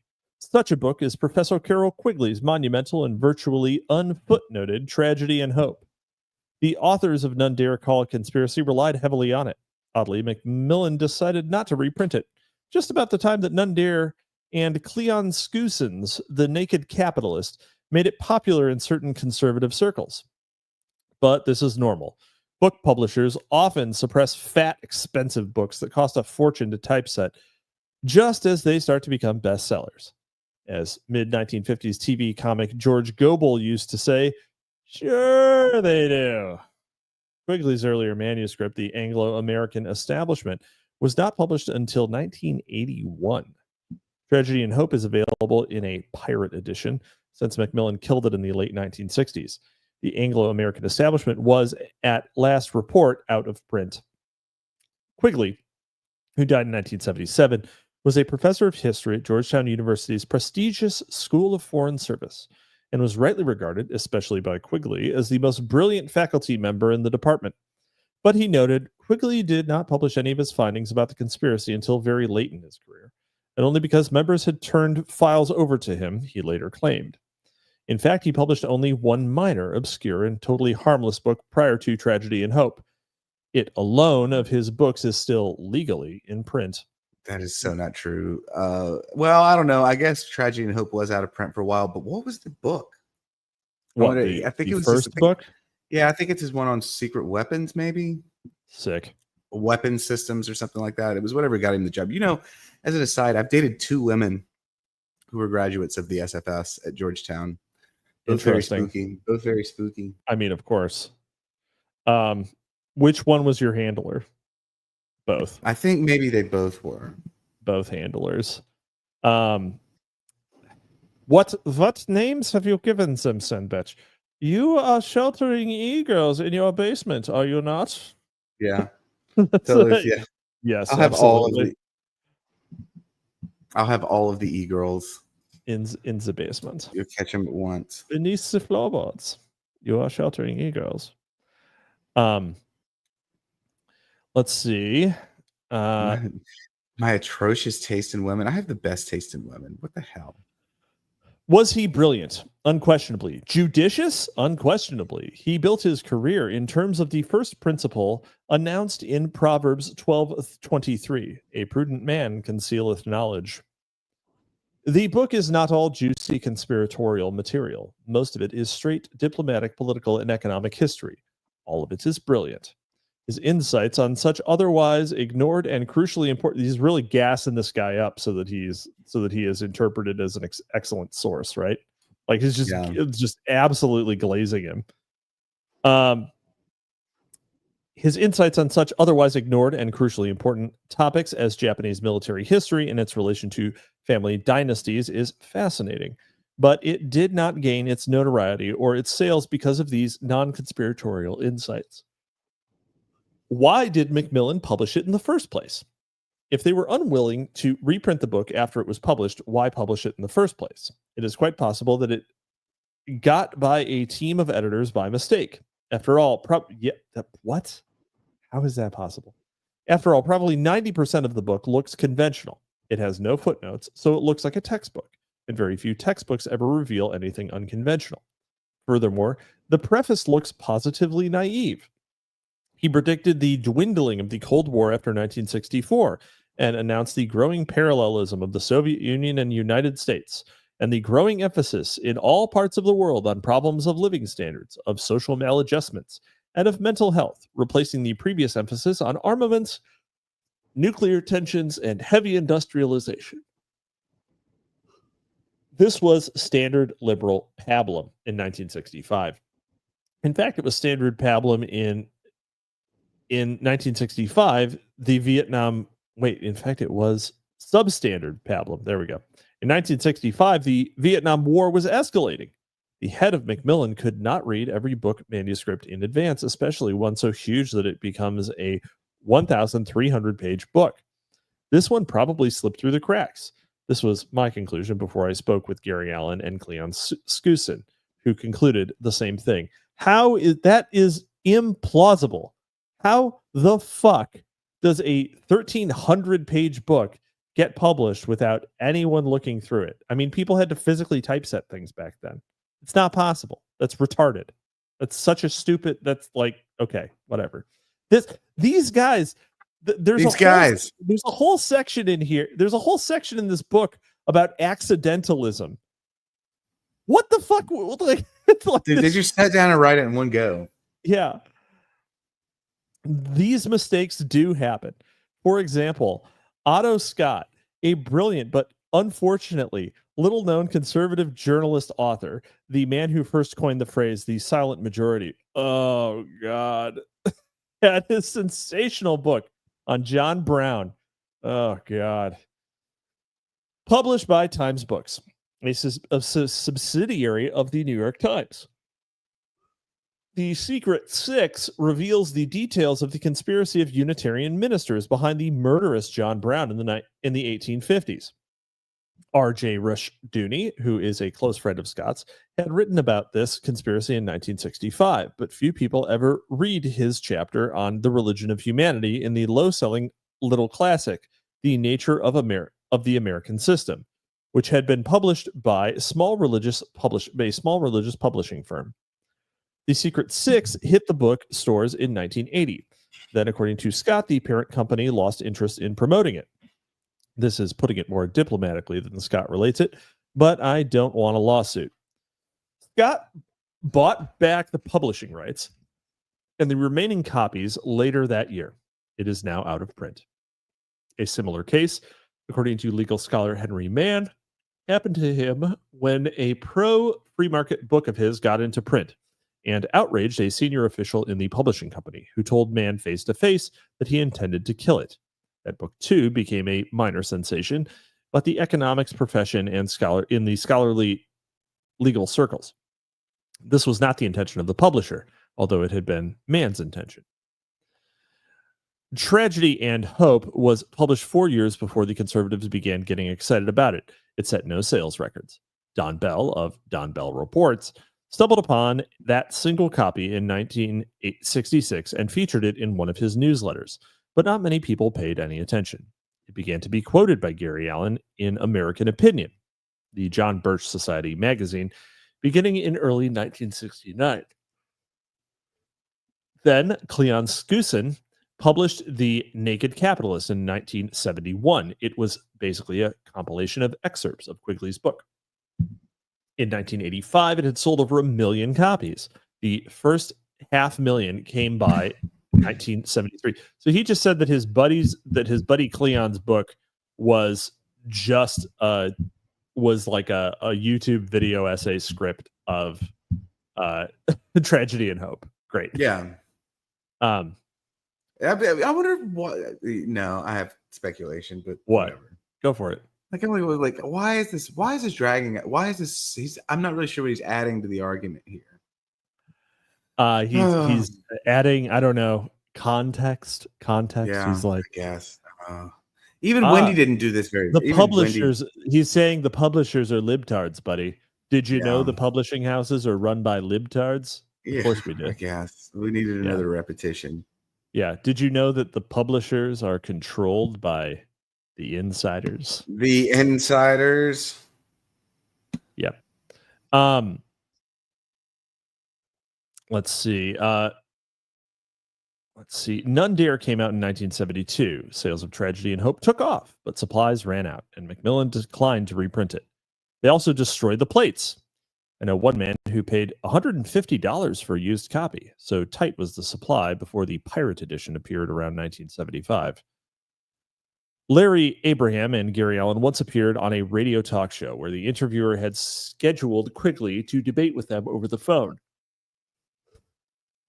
Quigley immediately denied that he had written the sensational material that Abraham and Allen had attributed to him. As soon as Abraham read one of the denied passages over the air, reading directly from Quigley's book, Quigley hung up. Elapsed time, less than 2 minutes.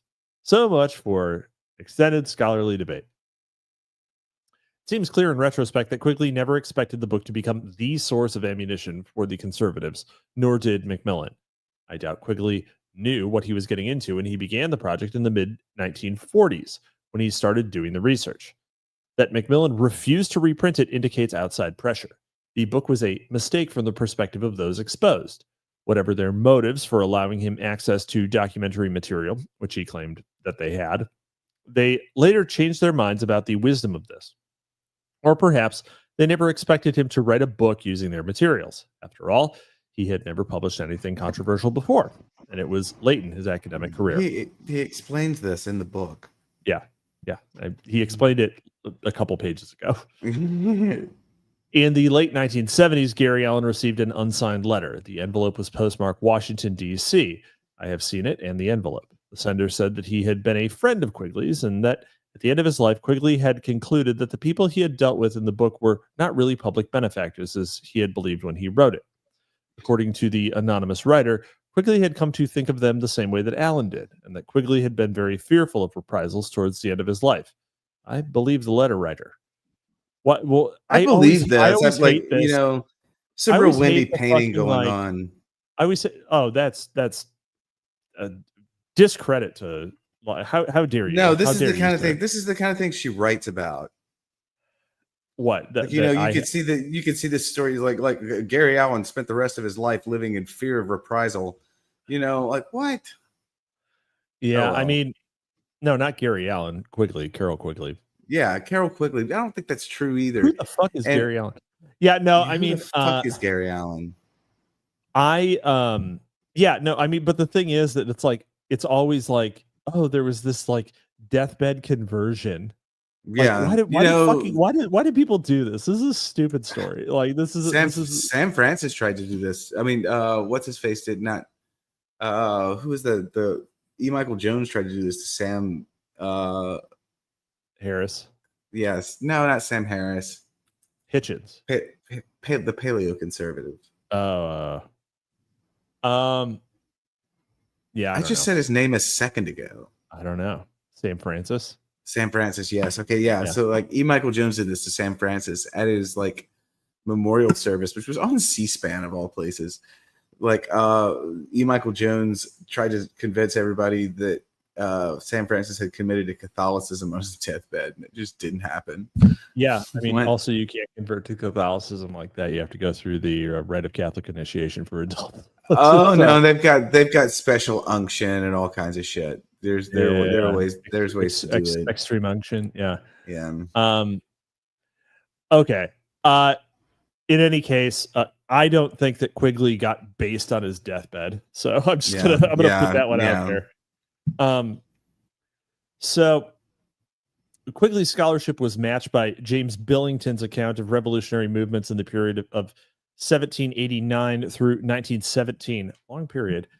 Billington's Fire in the Minds of Men, Origins of the Revolutionary Faith, basic books, 1980. Very unbasic title. Is nothing short of a masterpiece. It is one of those exceedingly rare books which is simultaneously seminal and seemingly definitive. Not just a path breaker, but a 4-lane highway. It is a standing testimony to... This is just a list of books he likes now. It is a standing testimony to the failure of all previous certified establishment scholars to take seriously the role of conspiracies in European history. Furthermore, while Quigley almost never provided footnotes, though there are a lot of them in Anglo-American establishment, Billington buries the reader in footnotes and more languages than any of us care to learn. And from more two or more? Okay. Two or more? Exactly. Let's see. And from more obscure books and scholarly journals than any of us care to know about. The silence from the historical profession has been deafening. Ugh, terrible phrase. The silence has been deafening. That's one of those isms. Such a fucking feminine thing to say. Oh god, yeah. Yes. Actually, the voice in my head is default feminine. Yeah. Yes. Silence is it's Greta Thunberg. Like it's the same silence also greeted Tony Sutton's previously mentioned 3-volume Bombshell, Western Technology and Soviet Economic Development. What they cannot answer, professional historians prefer to ignore. Billington focuses on the revolutionary underground, secret societies, pornographers, occultists, and revolutionary journalists who established the basic philosophy and organizational structure of the 20th century's bloody revolutionary groups. Honestly, okay, I'm taking this review to heart. That sounds interesting. He does not discuss events after 1917, nor does he provide much material that would link today's establishment manipulators or their spiritual forebears to revolutionary movements. Oh, so he has a different cabal of people who are doing things than you do. That you're essentializing the movements of history to. Let's see. Billington had previously been a Harvard and Princeton history professor and is a Council on Foreign Relations member. By all standards, he is one of the highest level academic insiders. They still remember Quigley, whose book discussed the establishment groups that have financed such revolutionary groups, that have used and misused portions of this revolutionary ideology to further their own ends. Billington did not write a Quigley-type book, but it turned out to be a spectacular account of the organizational roots of modern revolutionism. Okay.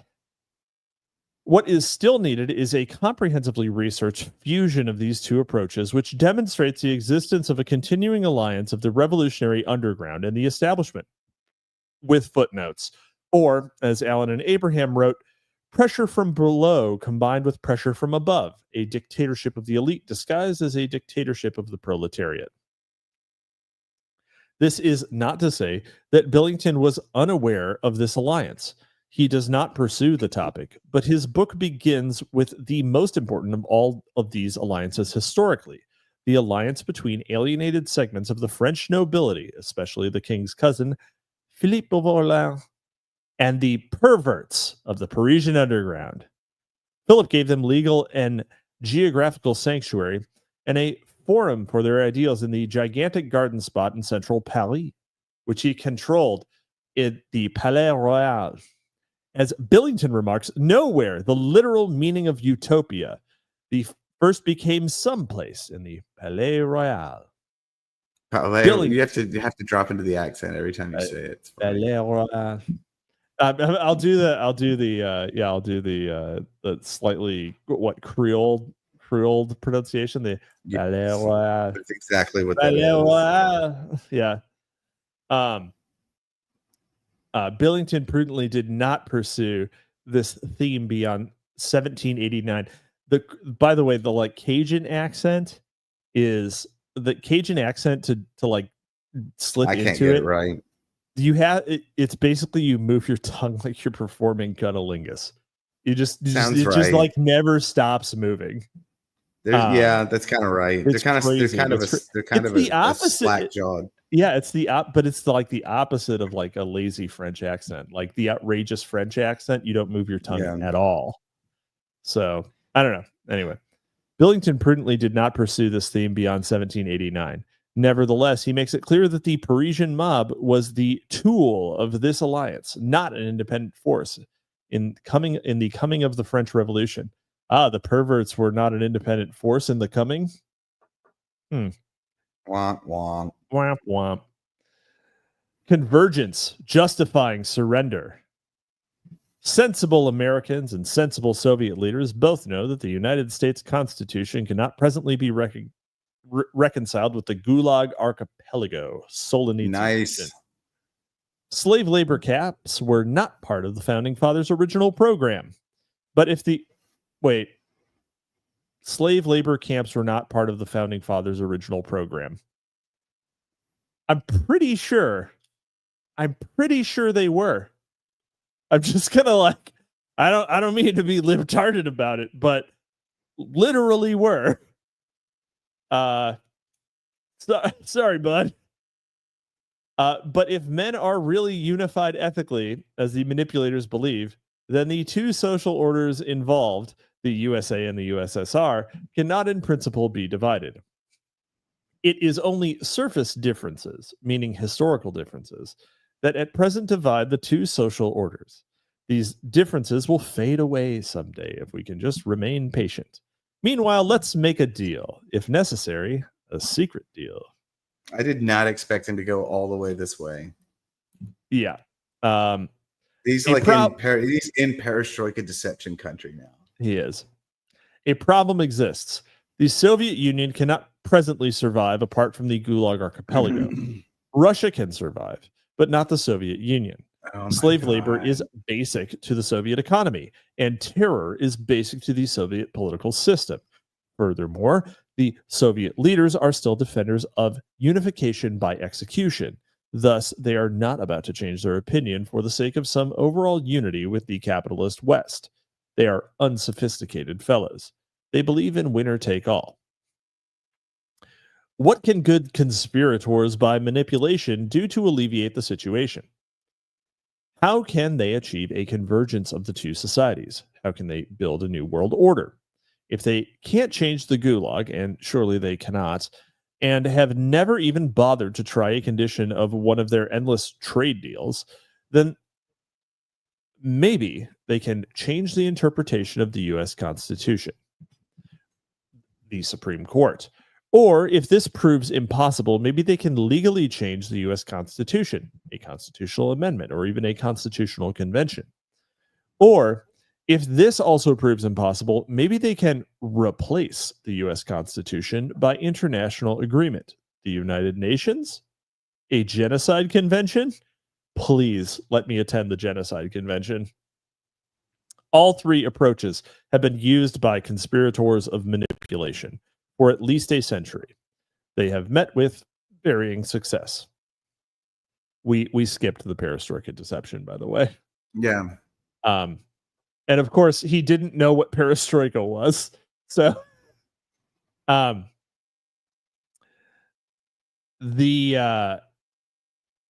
is one way destroying the will to resist. There is one way that you can promote convergence without changing constitutions or other pieces of paper. You can scare everyone to death. You can try to persuade the West's voters that the USSR is so powerful that it cannot be stopped. You do what Solzhenitsyn has said the Soviets have been doing to the West from the beginning. You destroy your enemy's will to resist. It is clear who the enemy is. American taxpayers. You supplement the efforts of the USSR in this effort. Never openly, of course. As they say on those late-night TV ads for Ronco products, here's how it works. You destroy the U.S. military by creating a devilish strategy called Mutually Assured Destruction, MAD, a program imposed on the military by Robert McNamara of the Council on Foreign Relations in the early 1960s. Instead of protecting American citizens, you remove all anti-missile defenses, leaving your cities wide open targets. Then you have the U.S. military target Soviet cities. You base your defense strategy on the idea of mutually held captives, civilian populations. You say if you nuke us, we'll nuke you. This is not a defensive strategy. It is a revenge strategy. The Soviets saw its weakness. They targeted U.S. missiles to be taken out in a first strike if war became necessary, thereby making U.S. retaliation unlikely. They built a sophisticated anti-missile defense system in violation of the Anti-Ballistic Missile Treaty. Then they intensified their financing of guerrilla wars against Western and neutral nations. Low-risk conquest. Empire on the cheap. Okay. Let's see how that worked out for them. Meanwhile, back in America's real strategy centers, you then humiliate the military and weed out generals who complain by getting involved in a no-win war in Vietnam. Then in 1972, because the Vietnam War is finally over as far as the U.S. is concerned, you authorize through the Commerce Department, which oversees export licenses, the Bryant Chuckling and Grinding Company to sell to the USSR its one-of-a-kind product, grinding machines, the Centiline B, that alone are capable of producing the tiny ball bearings that are used in multiple independent reentry vehicles, nuclear missiles. Yes, the USSR bought them and used them. Before that, they had no MIRV missiles. Then you bankrupt American taxpayers by pouring money into fixed-site MX and Minuteman III missiles, instead of into high-technology space-based defense programs, high frontier, coupled with low-cost, low-intensity guerrilla-type war teams to be sent quietly abroad to help foment revolution against Soviet satellite nations and help train counter-guerrillas for our allies. When this mad defense strategy somehow fails to stop the Soviet buildup, you then create the Committee on the Present Danger and staff it overwhelmingly with your people. This group then tells everyone that the West is so far behind the Soviet Union in military hardware that it will take a decade of superspending on national defense to catch up. Not overtake them, just catch up. One reason why you do this is that if the money should happen to be appropriated by Congress, it winds up in the bank accounts of such defense companies as Bechtel, which employed George Shultz, Caspar Weinberger, etc., before their present employment opportunities materialized. Again, you don't recommend high frontier, Star Wars, space-based defense, as it probably would work and is relatively cheap. And you don't recommend low-intensity warfare, which is also cheap. Then because there's nothing the U.S. has ever done like funding guerrilla groups in third countries. We've never done anything like that. We've never done anything like that. This is literally when Iran-Contra is happening. He wrote this when Iran-Contra was happening. Well, yeah, it's true. Like, I got nothing for him, man. Oh my God.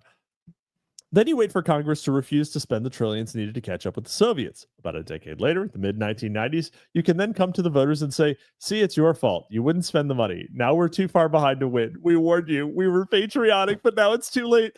Oh my God. Can you imagine? Oh, the mid-1990s? Yes, a dark day for America.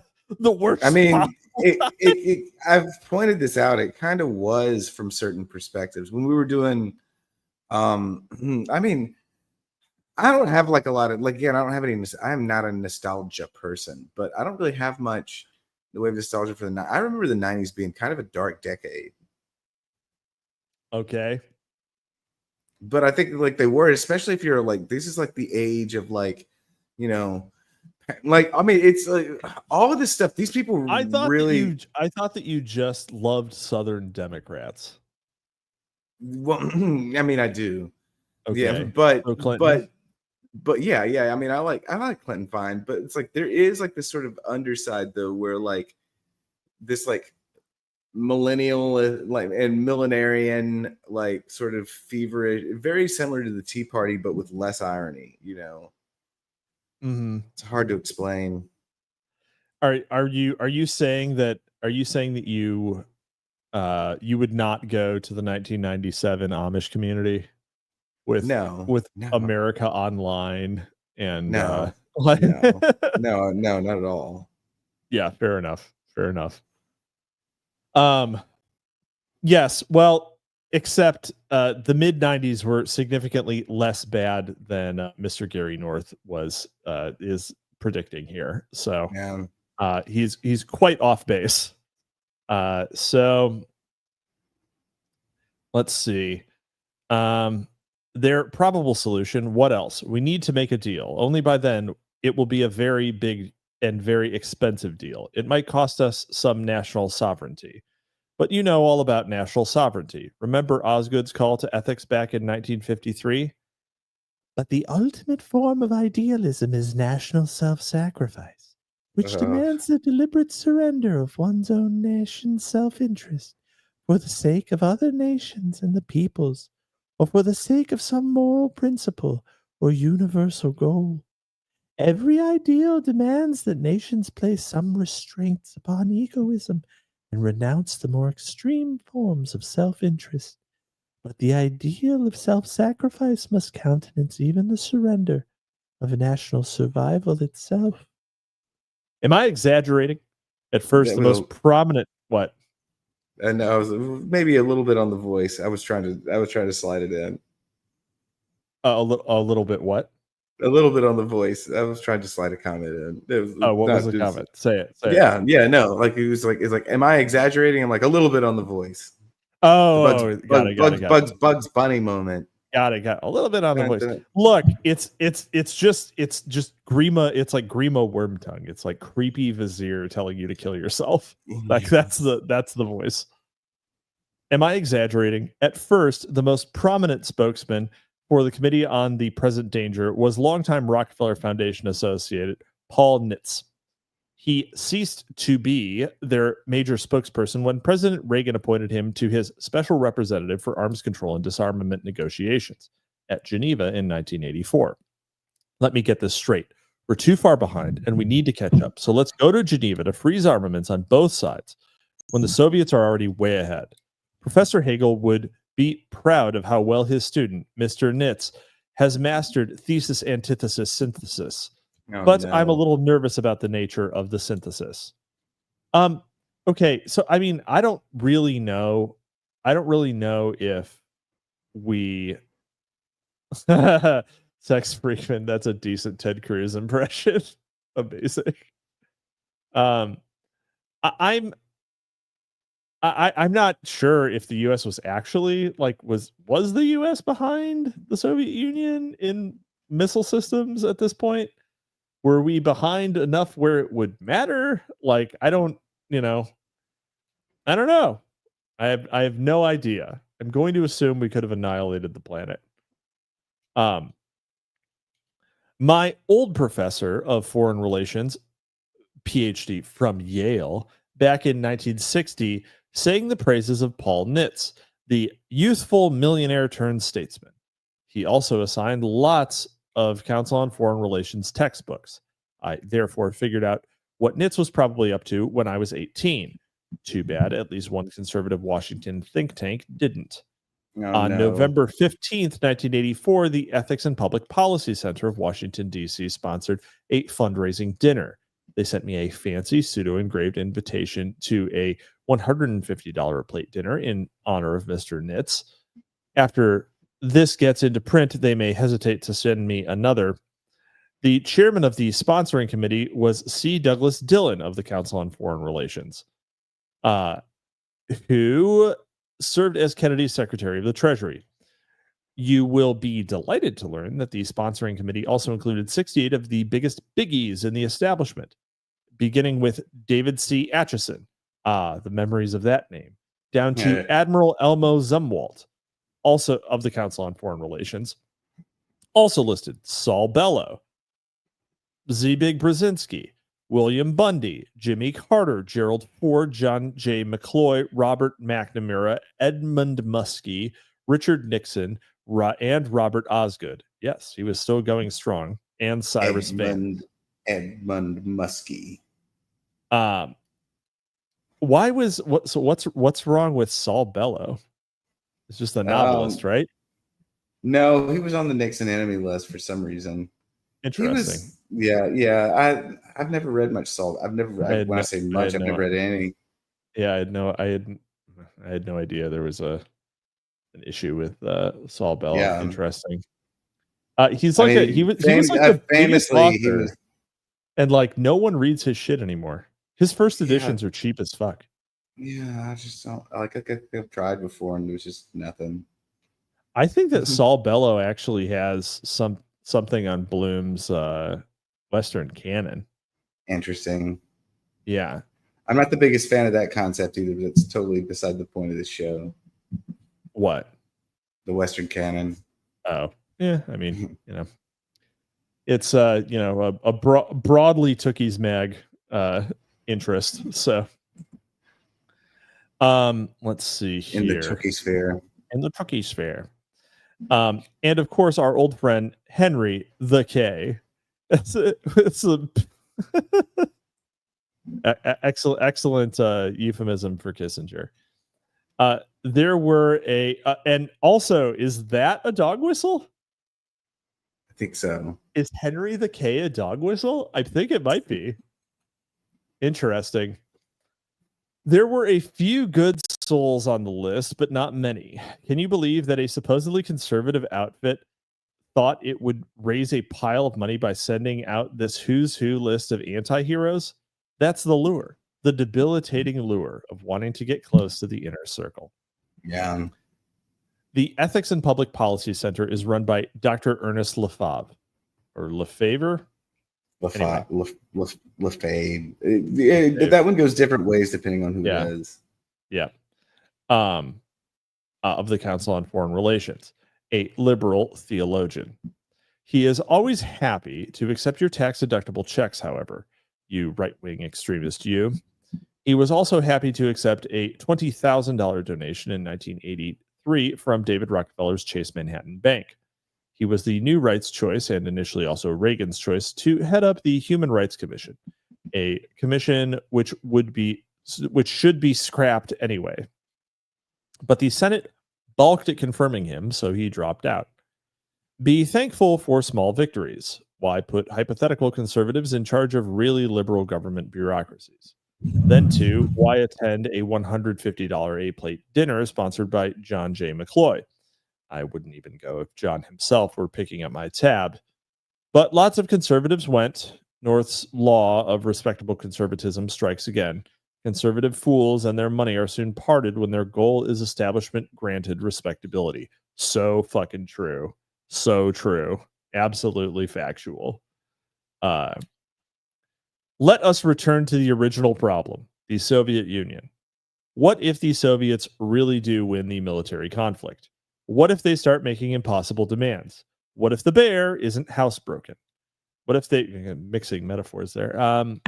What if they can't really be bought off with deals?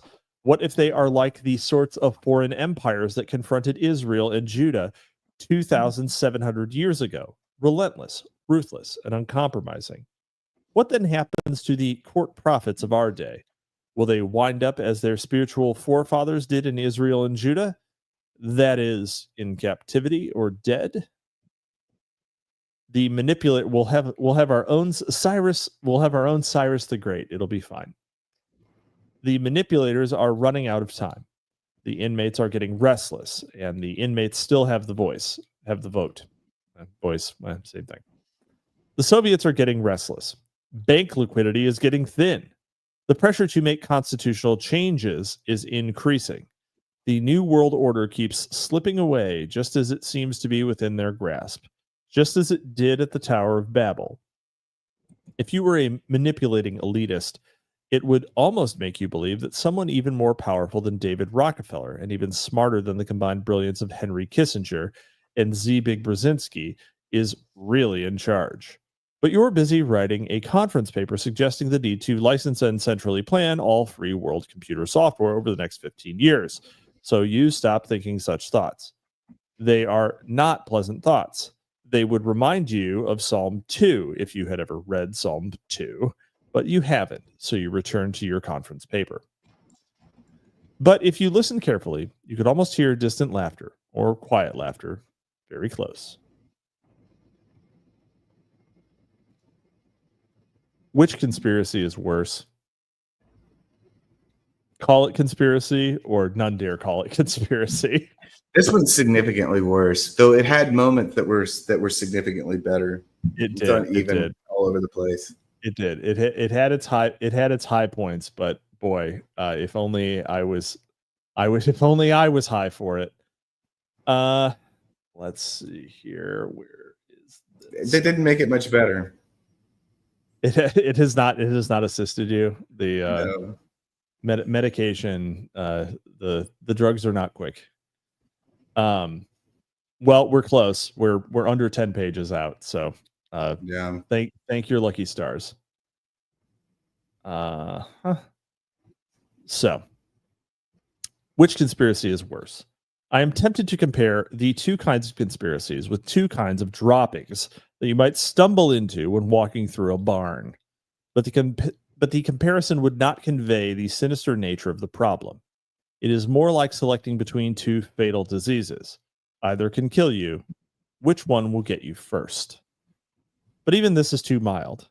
The fact is, we already have both diseases. The question is, which one threatens us most? Which should we concentrate on first? Or, miracle of miracles, can we adopt a single treatment which will rid us of both diseases? Here's our call to action. Most of us who came into the conservative movement prior to 1964, the Goldwater year, came in as anti-communists. Along about the time Goldwater got sandbagged by Eastern Republican establishment and only later by LBJ, a shift took place in the thinking of many conservatives. We can see it retrospectively in the shift of focus in American Opinion, the John Birch Society's magazine. It went from anti-communism to anti-conspiracy. Not entirely, but generally. Robert Welch's book, More Stately Mansions, announced this shift in focus. In 1967, Welch republished John Robinson's 1798 expose of the Illuminati, Proofs of a Conspiracy. It's an interesting book if you ever get a chance to read it. Haven't read it. Yeah. No. Is it interesting or is it this? No. I mean, it's from the 18th century, so it's just there's a steampunk aspect, if nothing else. Okay. This shift from anti-communism. Oh my God. Oh dear Lord. Sex Freakman, none dare call it an improvement. Damn. Oh, brutal. This shift from anti-communism to anti-conspiracy took place in numerous conservative groups. In a very real sense, it constituted a shift in conservatism's climate of opinion. Simultaneously, William F. Buckley Jr.'s magazine National Review began to fade as the journal of American conservative opinion. It has not yet recovered its pre-1965 influence, nor will it. Well, that's truth. Buckley's support in 1976 of the Panama Canal giveaway, meaning the payaway of the American Canal in Panama, sealed his fate. He started writing spy novels after that and books about sailing, activities for which he is far better equipped than directing American conservative opinion. What we are seeing in the 1980s is a kind of synthesis, of the earlier two themes, communism or conspiracies. There was a tendency in the late 1960s and 1970s for conspiratorialists to argue that communism is simply one branch of a single conspiracy, which the manipulators really control. Yeah, that's wild. Today, it is apparent that Satan's kingdom is itself divided, that the communists are breathing down the necks of the West, and that the New York manipulators are getting nervous. They sent aid to the beast every time it got into trouble. Free food from the 1920s, weapons in the 1940s, Centilene B ball-bearing grinding machines in the 1970s. They financed the bear with Western tax dollars. They sold it high-technology tools for making weapons. They sold it wheat. They loaned it, and it satellites money at below-market interest rates, and yet this ungrateful beast is still threatening to conquer the world and slaughter millions of innocent victims. Even worse, in their view, it might even default on its loans to private Western banks. Oopsie. Let's make a deal. Conspirators are soft. Their banks are very nearly broke unless the Federal Reserve System creates soft dollars, mass inflation, to bail them out. The communist does mass inflation. I don't think mass inflation actually helps people who hold debt. That doesn't make any sense. It makes it easier to pay them back. It doesn't. It doesn't help people who hold debt. Anyway, the communists are tough and unquestionably broke. Without the deal-doing conspirators, the Gulag conspirators could not function. The problem is the former can't just learn from history, and the communists know it. They keep financing their own destruction. They sell the communists the shovels with which to bury the West. This is what Ravel has pointed out in case after case in his stunning book, How Democracies Perish. The manipulators are paralyzed by their own ideology, namely that there is no permanent ideology, no truly antagonistic first principles, but there are. What we need is the will to resist. Revel and Solzhenitsyn are correct. The USSR always backs down in the face of serious resistance, but the manipulators just can't say no. They are incapable of resisting power. They worship it, and the high priests of power are the communists. Rushdoony is correct. The more a conspiracy is concerned with the power in priority to a faith, the more unscrupulous will its activities and alliances become. It will join forces with anyone and sacrifice both friend and foe without any moral restraint in order to attain its goals. This makes the manipulators dangerous. While they rule the affairs of the West, those of us who are under them cannot mount a sustained resistance to international communism. In short, while the two forms of conspiracy are different, and while the manipulators rule with a much milder grip, the very presence of the manipulators in places of power opens us up to the threat of the communists. Thus, the West needs to get rid of the manipulators before we will ever get rid of the communists. Conceivably, the communists will eventually do it for us. It would be far less devastating for Western civilization and far more productive for our lifestyles if we do it ourselves. But one way or another, it will be done. The manipulators' days are numbered. It's like straight Alex Jones. It's also completely backwards. Dude. Exactly the opposite of what occurred. Like, dude. Exactly the opposite. Dude, there's like so much going on there. I'm like, if I say anything about it at this point, we'll be here all night. No, it's fine. Do it. You pick something. He's just like other than the fact that it's completely backwards. Well, he's just like, but he's also just going in so many directions. Like, where? How do you even arrive here? Yeah, you are exactly wrong. You are exactly wrong. Yeah. Like this morning, I was at the cafe today, and there was an 80-year-old dude rapping Lil Wayne lyrics, and I feel like it's like somebody should call this guy's family. I was like, this is also how I feel when Gary gets going. I'm like, somebody should call his family. Somebody should call this guy's family. Okay, Grandpa, let's get you to bed. Yeah. I remember when Andropov was premier of the Supreme Soviet. Yeah. Okay, Grandpa. Gorbachev will never be premier. He's got jam on his head. Yeah. Oh, my Lord. The climate of opinion. 5 pages, buddy. Come on. We got this. The manipulators are in trouble. M dash. The worst trouble they have been in since 1913. The climate of opinion is shifting. There is very little they can do about it. The 70-year romance between the American voter and big government is turning into a series of lovers' quarrels. Oh, no. While the voters still want the government to protect them, and they still want the rich to pay their fair share, there is a growing realization that the federal government is bankrupt, economically, intellectually, and above all, morally. The rise of the neoconservative movement since 1965 is one indication of this shift. A lot of articulate New York Jews are not 1960s Trotskyites any longer. They are defenders of at least modified free market, and they are now vociferous critics of communism in all varieties. They are literally Trotskyites. You are talking about the neoconservatives. Let me give you a choice example. Midge Decker is the wife of Norman Podhoretz. Oh, man. Damn it. Editor of the highly literate and increasingly conservative magazine Commentary. Oh my God. In 1 year, 1980, Midge Decker, as editor of Basic Books, oversaw the publication of 4 crucially important books.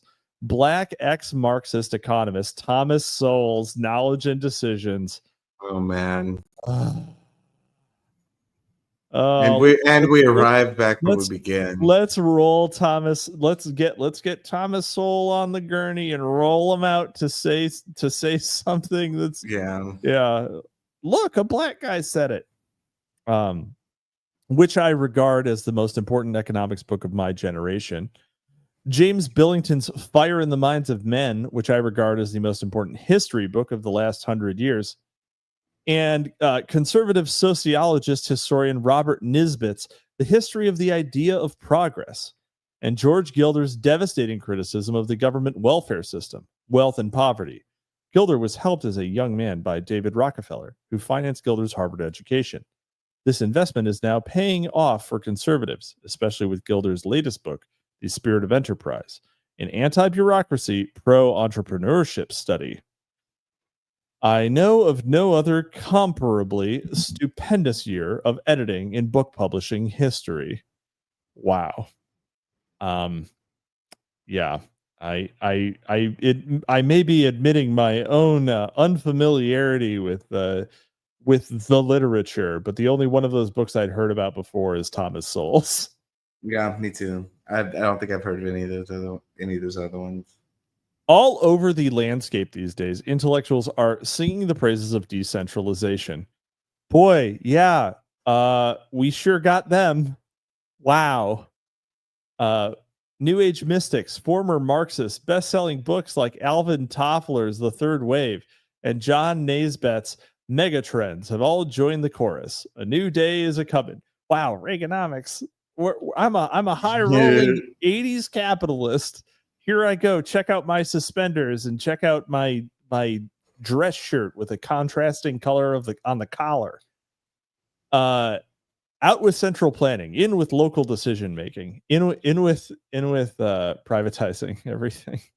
Yeah, why not? In a really careless way. It's great because they maintained, because all of the 80s privatization was maintaining monopolies, but just making them private.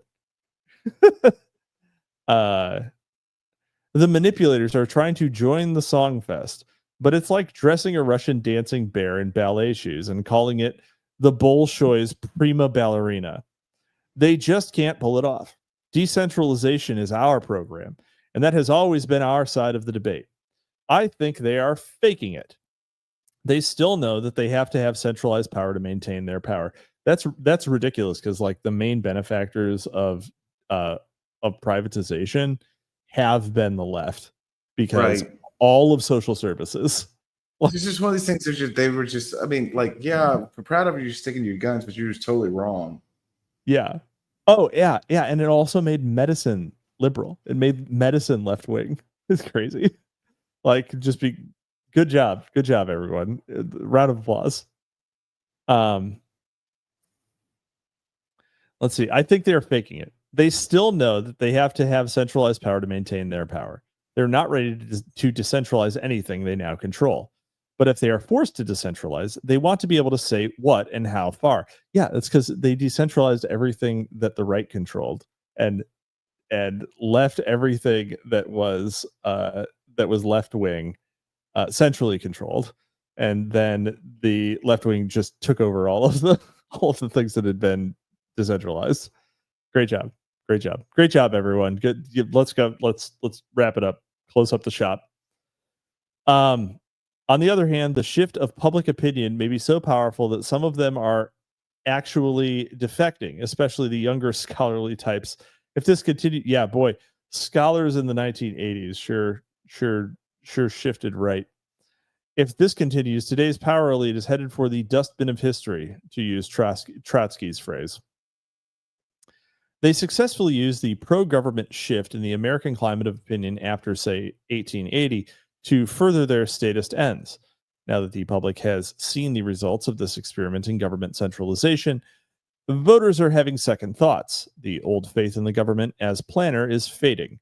The manipulators are now beginning to swim upstream intellectually, the way conservatives were forced to swim for 3 or 4 generations. The manipulators are not used to swimming upstream. They are out of shape. Intellectually speaking, they resemble Tip O'Neill more than they resemble Mark Spitz. Okay, nice reference, Grandpa. They are used to manipulating public opinions, not fighting it. They are skilled at going with the flow, not getting swamped by it. They are desperately worried about the growing possibility of finding themselves up Liberty Creek without a paddle. Wow. They always believe Creek without a paddle. Liberty Creek. He just had to throw it in there, didn't he? They always believe that they can make a deal. Now, sensing that the climate of opinion is shifting, they are tentatively starting to buy in to the new right movement. Chase Manhattan Bank in 1983 gave $50,000 to the Heritage Foundation, $15,000 to the Institute for Contemporary Studies, $40,000 to the Manhattan Institute for Public Policy. The triumvirate. And $10,000 to $20,000 to each of several other conservative public policy foundations. CFR's magazine, Foreign Affairs, devoted a special issue in early 1985 to America and the World. In 1984, the editor opened it to some conservative critics, such as Podhoretz. Why? Because they are opportunists by conviction and wind testers by training. They understand that the pragmatist question, does it work, is being answered in the negative, in case after welfare case. The conservatives, especially the neoconservatives, may not be offering consistent free market constitutional solutions in many instances, but that is not the issue. The issue is, why have intellectuals begun to question the tried and true New Deal Great Society answers? Why are these critics announcing tried and false solutions? Christopher Sandbatch, what do you think about the abandonment of the New Deal Great Society answers? You know, I mean, you know how I feel about it. I know, but why don't you tell the people? Well, I feel like everybody knows. I'm a big New Deal guy. Big new dealer. Big New Deal. Big New Deal. New Deal. Big, huge New Deal. Yeah. Yeah, I mean, he's right, obviously. Like Chase Manhattan Bank, I mean, Jamie Dimon has political opinions, and he's willing to use. I mean, obviously, this wasn't Jamie Dimon at the time. I don't really understand Jamie Dimon's politics, but it's true he does have politics. Yeah, he explicitly has politics. It's just that he's also runs a bank that's larger than all of the other international banks. Yeah. So, yeah. Oh Lord, the answer sends chills down the spines of the manipulators, because the solutions that they recommend and they have long used to create their insulated government-protected world are visibly failing. As the public, through new intellectual leadership, catches on, the power base of the conspirators will be threatened. These people, what do you mean these people? These people are really not that smart.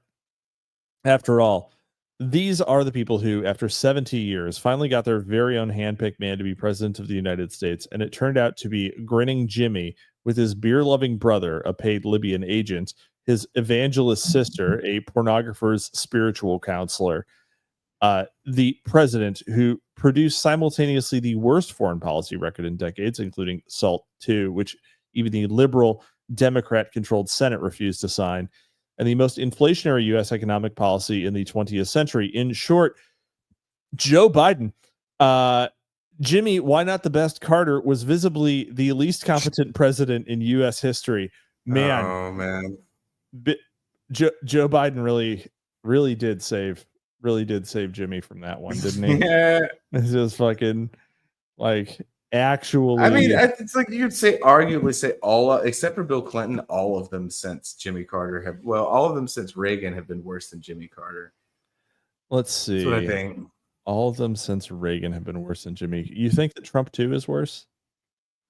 I don't know. Well, I'm withholding judgment on Trump too. Presently much better, in my opinion. I mean, I'm not like a super stan, right? Like, but I also I don't actually think that the standard for success is TND. So right, yeah, like, right, exactly. Some people are like, well, I don't know, all these whatever, pick your slurs, are still breathing. So, I'm off MAGA, but yeah, I'm off that MAGA for a while. Yeah. I'm willing to take incremental improvements. I'm willing to do the long march. But anyway, well, except for the ones that are actually acute and critical. So, let's see here. Where the fuck am I? Where the fuck am I? I asked myself it does not. It it doesn't build up a conspirator's self-confidence, does it? This, in my view, is the heart of the matter. The conspirators are losing self-confidence. That is always the beginning of the end. In business, in politics, and in conspiracy, they are now on the run. The emperor has no clothes. I smell fear. What should be our response? Attack. Desperation moves, excuse me. What are the two forms of conspiracy likely to do over the next decade or so? The communists will do what they have always done: intimidate the West, destabilize third world nations, shout boo to Western Europe whenever possible. Interesting. Take as few risks as possible, but steadily advance to cut off the West's choke points, those 14 or 15 key shipping lanes. These include the Persian Gulf and Southern Africa, as well as the Caribbean and Panama Canal. They will nip at the heels of the U.S., always probing for weakness. They will find lots of weaknesses. They will continue to pressure the U.S. to abandon space-based defense system. Step by step, the Soviet Empire will grow too big to govern, even by means of terror, and too complex to finance, even by means of Western loans and stolen Western property. Yeah. Okay. The establishment conspirators will do their best to keep people calm with respect to the solvency of the big banks, and keep them worried about the solvency of the economy in general. They need more power. They need more control over the private decisions of individuals. They will try to scare the public into granting them what they want. we can expect to see a steady loss of confidence on the part of the public concerning political and economic leaders. So true. Although it was not steady at all. Not steady at all in the time after he wrote this, right? We can also expect to see the imposition of emergency economic controls as the economy unravels. The dollar will eventually tumble, throwing the world trading economy into a crisis. The answer will be the same 3-point program of Keynesians and liberals everywhere: taxation, regulation, and inflation. Let's see. Was there a massive dollar tumble between 1985 and 2020?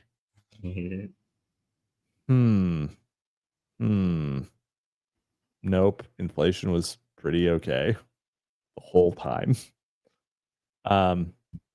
Even 2008 didn't have. People just shouldn't even talk about 2008 didn't have- economics. Even 2008 didn't have permanent. It's like Yeah. just calling your shot. Yeah. They would like to get a new constitution to accomplish their goals. Boy, like, of all the things, that has not been a fucking conversation. Let's like constitutional convention has not been in common parlance for 40 years. And he thinks that that's the plan. They would like to get a new constitution to accomplish their goals. If voters can be frightened into allowing a constitutional convention or similar event, the establishment will shove a new constitution down our throats. One very possible excuse: a wave of Latin American refugees streaming across the border.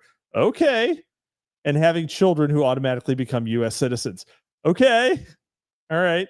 Racial and national feelings could easily be fanned into flames that could consume historic U.S. liberties. That hasn't occurred. Okay. If they are successful in revising the Constitution, then the most important asset they have enjoyed will be lost: voluntary cooperation, self-restraint on the part of law-abiding Americans. Honest people will learn how to cheat dishonest civil government. They will learn how to beat the system. If we can successfully implement a 2-part program of reconstruction, yes, please, then this shift in psychology will destroy the prevailing conspiracy. If we don't implement it, a dark age will begin. The anti-utopias of George Orwell and Aldous Huxley will at last be imposed. I think we will implement our program. Okay, that last paragraph was total nonsense. It's completely nonsense. The honest people will learn how to cheat dishonest civil government. It's completely false. People who are under dishonest systems learn dishonesty. Cultures learn dishonesty. That's okay. All right. What we need is the will to resist. What we also need is a will to remove those from power over us who do not possess the will to resist, and whose very let's make a deal philosophy prevents them from ever resisting a truly dedicated force. The first step is self-education. The next step is a program of education and mobilization, a morally grounded campaign from the bottom up. Okay, here is really the goddamn call to action. Oh my Finally. God. Finally, the call to action. Yeah, what are we gonna do? Educate yourself. Read a book, nigga. The morally grounded campaign from the bottom up to remove those above us who believe in a top-down control over our society. It could begin with this book. What good is a book like this one? It has many uses. First is a philosophy of history. It demonstrates that it is not impersonal forces that control the affairs of men. It is the responses of specific men to specific environments in specific historical periods. Second, it is useful as an introduction to the history of conspiratorial organizations in 20th century history. These groups did and do exist. Members of these groups know each other and cooperate with each other for at least limited ends, some of the time. Add more qualifications. You're so confident here.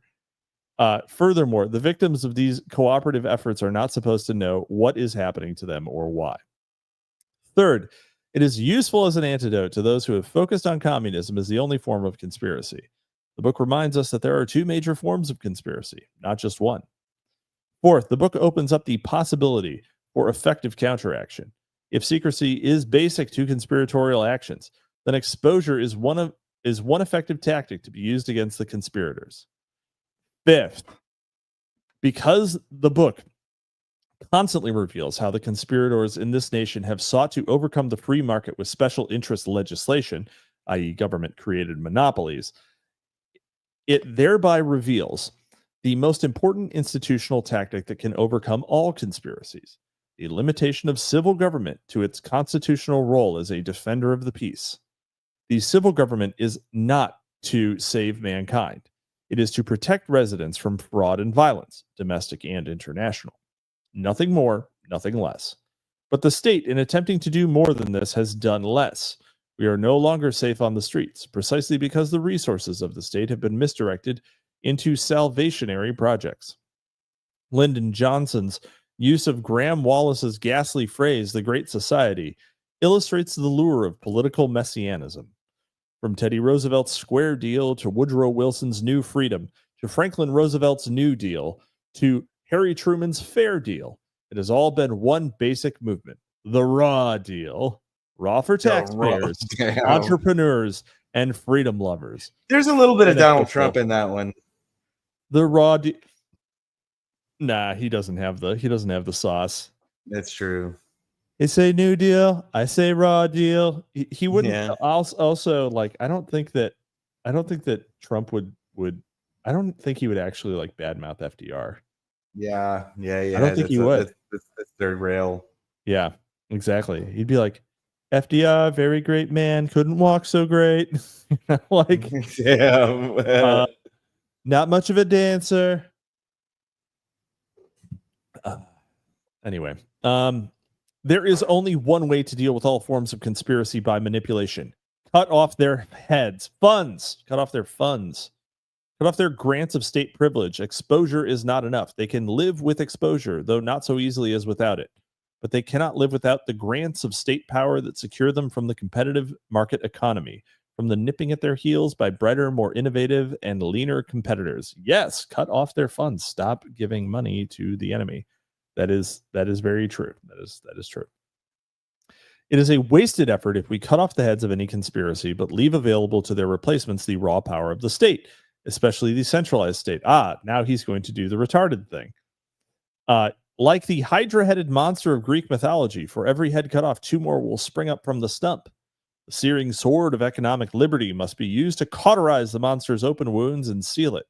No more government-guaranteed loans, no more tariffs, no more import quotas, no more racial hiring quotas, no more price supports, no more minimum wage laws, no more compulsory union membership, no more graduated income taxes, and no more fractional reserve banking. Above all, no more fractional reserve banking. That's the above all. Okay. Whatever, man. Whatever. You lost me.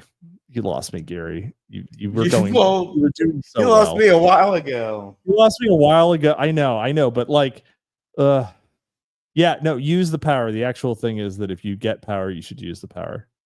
You fucked it up, Gary. You fucked it up. Form your own conspiracy.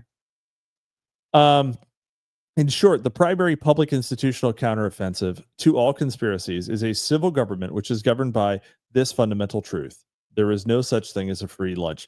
Tanstoffel.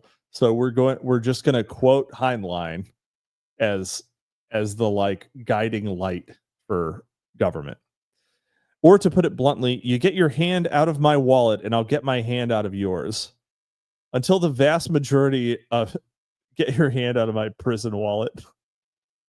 And until the vast majority of voters believe this and vote in terms of it, conspirators will continue to manipulate the public effectively, and their hands will never get out of our wallets, for they will always tell each of us individually that they are digging even deeper into our neighbor's wallet, and besides, it's in the public interest. The question of faith. Sandbatch, are you ready? Yes. Are you ready for the final? Yes, are you I'm ready for the final section? I'm ready for it. Are you ready for the final? All right. Grok this shit, cut. The second step after self-education, also primarily internal, though partially institutional. It is the response of faith. It is our acceptance of the principle that ethics is more fundamental than power, that the good guys win in the end. I quoted the opening lines of Psalm 2 at the beginning of my prologue. Now let me quote its conclusion. It warns rulers against becoming conspirators against God and God's law. Ask of me, and I shall give thee the heathen for thine inheritance, and the uttermost parts of the earth for thy possession. Thou shalt break them with a rod of iron. Thou shalt dash them in pieces like a potter's vessel. Be wise now, therefore, O ye kings. Be instructed, ye judges of the earth. Oh my Serve God. the Lord with fear and rejoice with trembling. Kiss the Son, lest he be angry and ye perish from the way. When his wrath is kindled but a little, blessed are they that put their trust in him. This should be the ultimate hope of man. This is the foundation upon which societies must build. If you are not building in terms of this foundation, then the highly useful tool that this book really is will do you precious little good. Larry Abraham offers us a shovel by which to bury the plans of evil men. It is not to be used to dig our own graves. As God said to Joshua after the death of Moses and just before the invasion of Canaan, be strong and of good courage, for unto this people shalt thou divide for an inheritance the land, which I swear unto their fathers to give them. Only be strong and very courageous, that thou mayest observe to do according to the law which Moses my servant commanded thee. Turn not from it to the right hand or to the left, that thou mayest prosper whithersoever thou goest. The will to ethics is the first stage. The will to resist is the second stage. The will to self-education is the third stage of a queer paraphrasing of Nietzsche. The will to dominion is the fourth, not the quest for power apart from ethical law, but the quest for authority by means of ethical action. This four-stage program, above all else, is what the conspirators fear and cannot deal with successfully. The best defense is a good offense. We must take the offensive, and we must be governed by this vision. They are evil and will eventually lose. We are righteous and will eventually win. God is on our side. We are stronger than our enemies because we are right. Even if we personally do not win in our lifetimes, our successors who organize in terms of our principles will win. This is Larry Abraham's conclusion too, as he says so cheerily in chapter 13. What is to be done? He cites a warning attributed to Churchill. The hottest places in hell must be reserved for those who, in the face of great moral crisis, maintain their neutrality. Now is not the time for caution. The stakes are too high, and it is too late in the conflict. What the fuck happened to not trusting the patterns of history or any sort of fated end? What the fuck happened to that? God damn it. I am pissed. And we are done. We're done. That's it. There's no more of this book. There's some notes. We're not reading the books. Oh, there's appendices. All right, well, we're going to read the appendices. It's just a list of names. It's the membership roster of the Council on Foreign Relations. How do you like that? How do you like that? Oh, man. Find any good ones in there? William Quander. Oh my Larry God, I've been Small. screaming for so long and I had my mic muted. He's like, Sandbatch died finally. No, I'm right here. I'm right here. Oh my God. I'm so glad that's over. But you guys haven't heard anything I've said for like the last 10 minutes, have you? No, you've been completely quiet. Oh my God. I'm so glad that's over.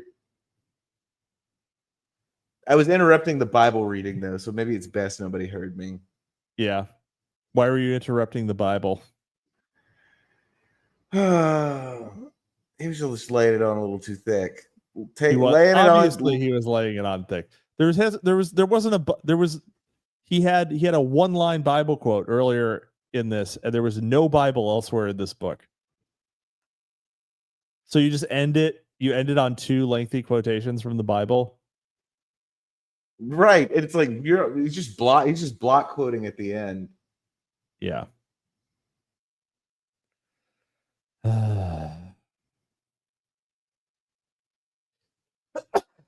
Well, this yeah, Randall Shirker, I really do not blame him. This conclusion was absolute coal. Yeah, 100%. 100%. This was J Ford charitably says, well, that was fun. Was it? So I will say that I personally blame, abhor and abominate, call it conspiracy. None dare call it conspiracy was fun for the first little bit. Definitely shouldn't have done the second book, but it is what it is, and we finished it. This tasted like shit, but I ate it all because that's what a man does. All right, we've kept you 15 minutes over, but fortunately we're finished. I am unsure if we'll be back next week or if we will have a brief sabbatical because I do have some travel that I need to do. But no, that's actually perfect because I'm going to be out of town next week too. Perfect. All right. We'll see you we will see you in 2 weeks, folks. Thank you for joining us, and look forward to joining us for a much better book. Yeah. Sandbatch, do you have anything to say for yourself? Let me think. So next week is that's going to be with the 19th. No, I don't have anything. That's the 18th. Yes, it's the 18th. So yeah, what I promise is I'll have a link up for my book by then. Wonderful. Yeah. Oh my God. And right in under the gun, $1.99. Good job, boys. You proved me George wrong. W. And we're saved. Good job, boys. You proved me wrong, and we're saved. That's right. So we are. So guys. So fellow. Not all of you. The people who stayed. The people who didn't jump ship, right? Because we're getting like half the viewership as we used to, right? When we were reading a good book. The people who didn't jump ship, you're the real insiders. You're the real insiders, guys. Every single one of you. We're gonna open up a merch store open only to people who haven't jumped shit yet, and it's gonna be the establishment. It's gonna be you're part of the Establishment Foundation membership. Yeah, it's gonna be called the Trilateral Commission Haberdashery and Menswear Club. We're gonna the Council on Foreign Relations and I don't know pants. All right, we are absolutely done with this. Thanks for joining us. We will see you next time. You're discouraged from questioning and thinking critically. You must accept the word of the leaders. They make you feel guilty if you do question or argue. Your environment is often controlled, cutting you off from friends, family, school, previously held beliefs. They want you to become dependent, provide a poor diet, poor health care, little sleep, and long, exhausting hours of work to make you physically weak and lower your ability to think clearly. Subtly, your self-confidence gets undermined, and your self-image or sense of identity is changed. The leaders control channels of communication. They cut off or put down outside sources of information. Then they bombard you with what they want you to think. They use strong peer pressure, playing on your desire to be loved and accepted. The leaders may promise rewards if you obey them and punishment if you don't, but they alternate harshness and leniency in order to confuse you. The leaders manipulate language, giving special meanings to words that only insiders understand. This is to make you feel like you're part of a special, important, or elite group, and that outsiders are inferior, dangerous, or doomed. You have to confess your shortcomings, mistakes, or misbehavior, sometimes even if these things never really happened. And meanwhile, your time and activities are tightly controlled.